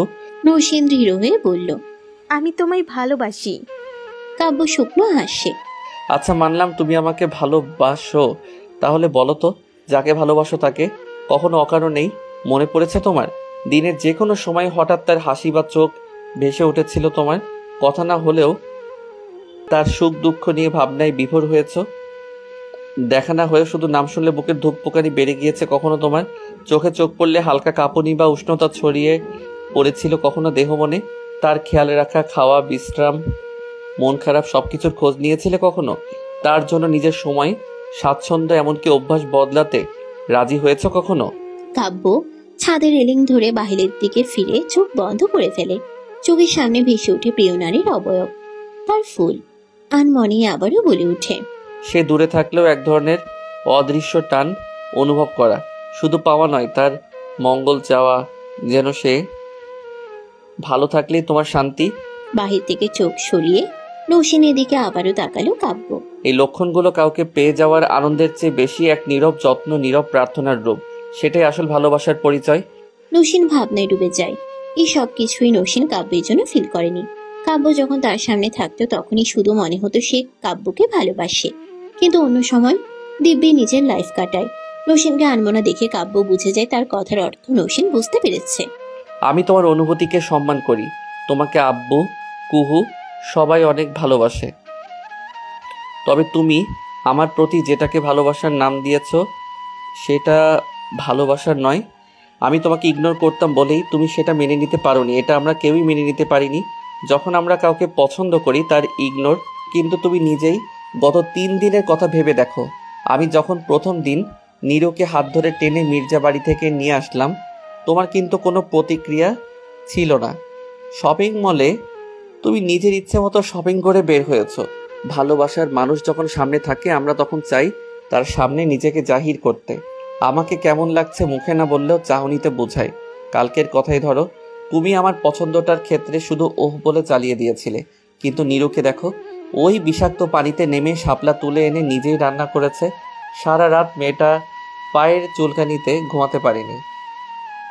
সব কথা কুহি আমাকে সকালে বলেছিল, ভালোবাসা থাকলে সব কিছুই হয় নওশিন। নৌসিন ভাবছে সত্যি তো, আমি তো শুধু মুখেই বলে গেলাম ভালোবাসি, কখনো তো অনুভব করিনি। কিছুটা থেমে কাব্য এবার রুক্ষ কণ্ঠে বলে উঠল, তোমার মনে অনুভূতি যেমনই থাক, আমি তোমাকে ভালোবাসি না। নৌসিন চকিতে কাব্যের দিকে তাকালো। সে জানে কাব্য তাকে ভালোবাসে না, তবে তার কষ্ট কেন হচ্ছে না কাব্য ভালো না বাসায়? তাহলে সত্যি নৌসিন কাব্যকে ভালোবাসেনি? নীরুকে ভালোবাসেন? নৌসিনের করা প্রশ্নে কাব্য ক্ষীণ হাসে। নৌসিন তাকায় সেই হাসির দিকে। কাব্যের দৃষ্টি বাড়ির সামনের ফটকে। সেখানে তার বোন এবং তার প্রিয় রমণী দাঁড়িয়ে হাতের ইশারায় কাকি কি যেন বুঝাচ্ছে। পাক্কা গিন্নিদের মতো কাব্যের দৃষ্টি অনুসরণ করে নৌসিন সেদিকে তাকায়। 14 বছর পর মির্জা বাড়িতে পা রেখেছিলাম। দায়িত্বতে থাকা মানুষটার সকল কিছু তাকে বুঝিয়ে দিয়ে পিছুটান ছাড়াবো বলে, কিন্তু কে জানতো পিছুটান ছেড়ে যাওয়ার বদলে এক চঞ্চল কিশোরীর প্রণয়ে সিক্ত হয়ে যাবে সে। কাব্য হাসলো, প্রাণবন্ত সেই হাসি। নৌসিন তাকায় সেদিকে। ওই চঞ্চল ফুলটা আমার হৃদস্পন্দন গ্রাস করে নিয়েছিল প্রথম পলকেই। 29 বছর জীবনে আমি মনেও সেই দিনই কোনো এক কিশোরীর দিকে এতটা গভীরভাবে তাকিয়েছিলাম। নিজেকে এখন তাকে ছাড়া ভাবতে পারি না, দম বন্ধ হয়ে আসে। নীরু তোমাকে ভালোবাসে? নৌসিনের কথায় কাব্য আবার প্রশান্তের হাসি হাসে। নৌসিন পেয়ে যায় সেই উত্তর। কাব্য নীরুর দিকে তাকিয়ে বলে উঠে, নীরু আমাকে ভালোবাসুক বা না বাসুক, ওকে আজীবন আমার কাছেই থাকতে হবে। আমি ছাড়া দ্বিতীয় কোনো গন্তব্য তার নেই। সকল রাস্তার সমাপ্তি আমি পর্যন্তই। আমার মা, খালামণি আর আঙ্কেল খুনির ফাঁসি মঞ্জুর করে এসেছে আব্বু। কবির মির্জার রুমে রফিকুল মির্জা, নিরুফা বেগম, রূপালী নিয়াজ এবং সবার মধ্যে মনে কাব্য দাঁড়িয়ে আছে। কিছুক্ষণ আগে কাব্যর বলা প্রতিটা কথা শুনে সবাই হতবাক, সাথে প্রচন্ড খুশিও। হয়তো আজ সব খুশি আজ তাদের হাতে এসে ধরা দিয়েছে। সময়টা সন্ধ্যা 6টা। নতুন ছাদে সেজে উঠেছে কৃষ্ণচূড়া মঞ্জিল। ফেরি লাইটের নিয়ন আলোয় চারদিকে সৌন্দর্য দ্বিগুণ বেড়ে গেছে। সবাই যে যার রুমে তৈরি হতে ব্যস্ত। কিছুক্ষণ পরেই সব আয়োজন শুরু হবে। সে মুহূর্তে জরুরি তলবে কাব্য বড়দের সবাইকে কবির মির্জার ঘরে ডেকে পাঠিয়েছে। এক এক করে সবাই কক্ষে প্রবেশ করে অবাক। তারপর কক্ষের দরজা চাপিয়ে দেওয়া হলো। তুই সত্যি বলছিস কাব্য? চোখের কোণে পানির কবির মির্জার। কাব্য ক্ষীণ হাসে। এই বিষয়ে আমি মিথ্যা বলতে পারি আব্বু? কবির মির্জা ছেলেকে জড়িয়ে ধরে। আমার কাকুলি ন্যায় বিচার পেয়েছে এতগুলো বছর পর, কিন্তু কিভাবে কি কাব্য? কবির মির্জার করা প্রশ্নে সবাই উৎসুক। উপস্থিত সবার চোখে একই প্রশ্ন। কাব্য সবাইকে বুঝতে বলে, নিজেও বসে। যখন মা মারা যায় তখন আমার বোঝার মতো অত বয়স ছিল, কিন্তু যখন একটু বড় হলাম মায়ার প্রতিটা কথার মর্ম বুঝতে পেরেছি। অনার্সের প্রথম বর্ষে থাকাকালীন আমি এই তদন্ত শুরু করি। অনেক বছর ধরে অনেক কাঠখড় পড়িয়ে এভিডেন্স জোগাড় করি। রাহাত আঙ্কেলের চাচা এটা জানতে পেরে আমাকে অনেকবার মারারও ট্রাই করে, তবে ভাগ্য আমার সহায় ছিল। গত বছরের শেষের দিকে কেসটা আমি আবার আদালতে তুলি, তবে এত বছরের পুরনো কেস বিধায় কেউ তেমন আগ্রহ দেখায়নি। কিন্তু আমি হাল ছেড়ে দেইনি যে আমার মা, খালামণি, রাহাত আঙ্কেল এবং খালামণি শাশুড়িকে মেরে ফেলেছে শুধুমাত্র কিছু সম্পত্তির লোভে, যার জন্য আমি মায়ের আদর ভালোবাসা থেকে বঞ্চিত হয়েছি। আমার বাবা তার প্রিয় মানুষ হারিয়েছে, যার জন্য আমার ফুল এতিম হয়েছে। তাকে কিভাবে ছেড়ে দেই বলো? মনে আছে তোমাদের গত সপ্তাহে আমি ঢাকা গিয়েছিলাম? তার আগের দিন যখন আমরা গ্রাম ঘুরতে বের হয়েছিলাম আমার অ্যাসিস্ট্যান্ট ফোন দিয়েছিল। আমাদের কেসটার আসলে এভিডেন্স আমরা সেদিন পাই, তাই আমি দ্রুত ঢাকার উদ্দেশ্যে বের হয়ে যাই। কি এভিডেন্স? যে খালামণিদের গাড়ি অ্যাক্সিডেন্ট করিয়েছিল এবং আম্মুকে গুলি মেরেছিল তার সন্ধান আমরা পাই। তারপর তাকে ধরে নিয়ে আর জবানবন্দি নেই, তাকে আদালতে পেশ করি। সব তথ্য পেয়ে কোর্ট ওই খুনিকে ফাঁসির সাজা শোনায়। সবাই কাব্যের দিকে তাকিয়ে আছে। নিয়াজ, কবির, রফিকুল গিয়ে কাব্যকে জড়িয়ে ধরে। সবার চোখে পানি। নীলুফা বেগম কাব্যের মাথায় দুয়ার হাত বুলিয়ে দেন। আল্লাহ যেন এমন সন্তান সবাইকে দেয়। ন্যায় বিচার দেরি হলেও তা একদিন প্রতিষ্ঠিত হবেই। কাব্যের কক্ষে উপস্থিত কুহু, রুহি এবং মৌসিন, আর তাদের মধ্যমণি নীরু। মূলত নীরুকেই তৈরি করেছে তিনজন মিলে। সব সাজগোজ কমপ্লিট করে নীরুকে এনে আয়নার সামনে দাঁড় করিয়ে দেয় তিনজন মিলে। Baby pink silk sari, rose gold sequin কাজ, খোপায় বেলি ফুলের ছোট্ট গুচ্ছ, মাথায় শাড়ির সাথে ম্যাচিং করা ওড়না দেওয়া, পায়ে হাই হিল, মুখে হালকা সাজ। এতেই তাকে অসম্ভব সুন্দর লাগছে। আয়নার সামনে দাঁড়িয়ে বুকের ভেতর কাঁপন অনুভব করে নীরু। নিজেকে নিজেই চিনতে পারছে না। তখন নীরুর পটাপট কিছু ছবি তুলে কাব্যের ফোনে সেন্ড করে কুহু। তারপর নীরুকে নিয়ে নিচে আসে তারা। বাড়ির ড্রয়িং রুমটা অনেক সুন্দর করে সাজানো। বাড়ির বড়রা সবাই এসে নীরুর অনেক প্রশংসা করে। নীলুফা বেগম নীরুর মাথায় হাত বুলিয়ে দেন, বুকে জড়িয়ে নেন। নীরুকে নিয়ে যাওয়া হলো স্টেজের ওখানে। নীরুকে বসিয়ে দিয়ে তার পাশে কুহু, রুহি বসে পড়ে। তবে নীরুর এইসবে মন নেই। নীরুর চোখ শুধু খুঁজে যাচ্ছে তার স্বামী নামক শ্যাম পুরুষকে। চারপাশে চোখ ঘুরিয়ে ঘুরিয়ে দেখছে সে। তখনই আগমন কাব্যের। ব্ল্যাক কালারের স্যুট, কালো লেদারের জুতো, পুরাই জেন্টলম্যান সেজে হাজির হয়েছে। নীরু তাকিয়ে আছে সেদিকে। কিছুক্ষণ তাকিয়ে চোখ নামিয়ে নেয়। কাব্যকে এনে তার পাশে বসিয়ে দেওয়া হয়। তারপর ঘোষণা করা হয় তাদের বিয়ের কথা। ব্যালকনির গ্রিলের ফাঁক ঘোলে কৃষ্ণচূড়ার লাল পাপড়ি ঘরে ঢুকে পড়ছে। বাতাসে হালকা গন্ধ ছড়িয়ে দিচ্ছে। দূরে কারো ঘুঙুরের মতো শব্দ। আসলে হাওয়ার সাথে কৃষ্ণচূড়ার পাতা নড়ছে। যেন তাদের প্রথম রাতের জন্য প্রকৃতি নিজেই সুর তুলেছে। ব্যালকনির গ্রিল ধরে দাঁড়িয়ে আছে নীরু। অনুষ্ঠান শেষ হয়েছে অনেক আগেই। শাড়ি পাল্টে এখানে এসে দাঁড়িয়েছে, চোখ তার কৃষ্ণচূড়া গাছের দিকে। কাব্য দরজার পাশে দাঁড়িয়ে কিছুক্ষণ নীরুকে দেখলো। গায়ে তার লাল রঙের একটা শিপনের শাড়ি। কাব্যই রেখেছে এই শাড়ি তার ফুলের জন্য। লাল শাড়িতে নীরু যেন কৃষ্ণচূড়ার লালাভ ছায়ার মাঝে কালো রেখা। তার মুখের লাজুক হাসি কাব্যের বুকের সব কাঁপন খুলে দিচ্ছে। ধীরে ধীরে এগিয়ে এসে কাব্য ফিসফিস করে বলল, ফুল। শব্দটা এমন কোমল যে ঘরের বাতাসও থমকে গেল। নীরু পিছন ফিরে তাকাতে পারে না। কাব্যের নিঃশ্বাস আশ্রে পড়ছে নীরুর কাঁধে। নীরুর বুকের ভেতর হৃদযন্ত্রটা ধ্রিম ধ্রিম করছে, শরীরের কাঁপুনি দিয়ে উঠছে। কাব্য হাসলো। এক মুঠো কৃষ্ণচূড়া ফুলের গুচ্ছা তুলে নিয়ে তার হাতের উপর রাখলো। এই কৃষ্ণচূড়ার মতোই তোর জন্য আমার প্রতিটা দিন লাল হয়ে ফুটে ওঠে। তুই আমার জীবনের সেই ফুল যার গন্ধে পুরো পৃথিবীকে নতুন লাগে। নীরু হালকা শ্বাস ফেললো। পাপড়ে গায়ে ছুঁয়ে গেল। কাব্য আবারও ফিসফিস করলো, ফুল, আমার জীবনের প্রথম কবিতা তুই। নীরু অবাক হয় কাব্যের এমন ব্যাকুল করা কথাই। কাব্য তো সেদিন বলেছিল সে নীরুকে ভালোবাসে না, তাহলে আজ কি হলো? নীরু ভাবনার মাঝে কাব্য নীরুকে তার দিকে ফিরায়। খসখসে পুরুষালী হাতে আগলে ধরে নীরুর গাল। জানিস নীরু, তুই আর আমি হলাম কৃষ্ণচূড়া ফুলের মতো। দিনের আলোয় কৃষ্ণচূড়া ফুল যেমন চারদিক রাঙিয়ে তোলে, সৌন্দর্য শোভা ছড়িয়ে দেয়, আর রাতে এর ফুলগুলো কৃষ্ণগহ্বরের মতো কালো হয়ে যায়, যা দিনের বেলায় তার রূপের ভিন্নতা প্রকাশ করে। নীরু প্রশ্নবোধক হয়ে কাব্যের দিকে তাকিয়ে আছে। কাব্য নীরুর সামনে চুলগুলো কানের পিছনে গুজে দিয়ে বলে, তুই আমার জন্য দিনের বেলার সেই শোভা বর্ধনকারী কৃষ্ণচূড়া ফুল, যার লালচে আভা রোদ্দুরের আলিঙ্গনে আরো উজ্জ্বল হয়ে ওঠে। তোর উপস্থিতি যেন গরম দুপুরের এক টুকরো হাওয়া, যা ক্লান্ত মনকে দেয় নতুন উচ্ছ্বাস। তোর হাসি রঙে আমার প্রতিটা সকাল রাঙিয়ে যায়, আর সন্ধ্যার আকাশও লাল হয়ে ওঠে তোরই ছায়ায়। নীরু চাতক পাখির ন্যায় কাব্যের দিকে তাকায়। তার মনে হাজারো কল্পনা। মনের গহীনে কেমন সব প্রশ্নরা এসে উকি দিচ্ছে। মনে মনেই নীরু ভেবে ওঠে, আপনি আমায় ভালোবাসেন কাব্য ভাই, নাকি এ শুধু আমার মনের কল্পনা? রোদে শুকানো চিঠির ভাঁজে জমে থাকা অকথিত কিছু শব্দের মতো? আপনার চোখে নীরবতা কি সেই উত্তর যা কথায় প্রকাশ পায় না, তবু আমার হৃদয়ের ধ্বনিতে আস্তে আস্তে বাঁচতে থাকে? নীরুর চাহনিতে কাব্য মুচকি হাসে। হঠাৎ করে ঝুঁকে নীরুকে পাজাগুলি তুলে নেয়। নীরু হাঁক ঝুঁকিয়ে কাব্যের শার্ট খামচে ধরে। নীরুর কানের কাছে মুখ নিয়ে ডিপ ভয়েসে বলে, সবসময় ভালোবাসি ভালোবাসি বলতে থাকাকেই ভালোবাসা বলা যায় না। ভালোবাসি না বলেও ভালোবাসা যায়। কথার ঝংকারে নয়, চোখের নীরবতায় ভালোবাসা জেগে থাকে। হাজারবার ভালোবাসি বলার চেয়ে একটা যত্নভরা নিঃশ্বাস অনেক গভীর। কাব্য নীরুর কপালে আলতে করে চুমু দেয়। নীরু আবেশে চোখ বন্ধ করে ফেলে। অস্পষ্ট স্বরে বলে ওঠে, তাহলে সেদিন কেন বললেন ভালোবাসেন না? তোকে জ্বালাতন করতে ভালো লাগে তাই। নীরু নাকে ডগা ফুলায়। কাব্য আলতো করে তাতে চুমু বসায়।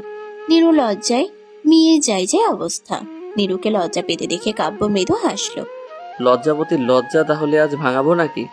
নীরু লাজুক চোখে এক ঝলক তাকিয়ে দ্রুত দৃষ্টি সরিয়ে নিল। ওর গালে লালচে আবার ছড়িয়ে পড়ল। কাব্য আরো কাছে এসে ফিসফিস করলো, তোর এই লজ্জার মাঝে আমার সবচেয়ে সুন্দর পৃথিবীটা লুকিয়ে আছে। নীরু লজ্জা লুকাতে না পেরে চোখ বুঝে ফেলল আর কাব্যের আঙ্গুলে আলতো করে ওর চিবুক ছুঁয়ে দিল। ভালোবাসি। নীরুর হঠাৎ ছোট্ট এই কথায় কাব্যের বুক কেঁপে ওঠে। শীতল জলের ধারা বয়ে যায় হৃদয় জুড়ে। কি মিষ্টি এই শব্দ। আমিও ভালোবাসি আমার ছোট্ট ফুলকে। পিচ্ছি ফুল, আমার প্রাণ ভোমরা, আমার হার, আমার জিভ, আমার সকল ভাবির জাতের বাজি। নীরু হতবাক নয়নে কাব্যের দিকে তাকায়। এই একটা শব্দ শোনার জন্য কত অপেক্ষা, কত চোখের জল আর হাহাকার মনের মাঝে ঝড় তুলেছিল। আর সেই কাঙ্ক্ষিত পুরুষের থেকে কাঙ্ক্ষিত প্রণয়ের শব্দ শুনতে পেয়ে নীরুর চোখ জলে ভরে ওঠে। কাব্য আলতো করে সে চোখে চুমু খায়। তারপর নীরুকে কোলে রাখা অবস্থায় রুমের দিকে অগ্রসর হতে শুরু করে। নীরুর লজ্জারাঙ্গা মুখ, তা দেখে কাব্য বলতে শুরু করে, তুমি লাজে লাল আমার প্রথম রোদ্দুর, প্রেমের নিভৃত আঙিনার লাল গোপন প্রণয়ের কৃষ্ণচূড়া ফুল, আমার অন্তহীন ভালোবাসার উজ্জ্বল স্বাক্ষর। ভালোবাসি ফুল, আমার ফুল। সমাপ্ত।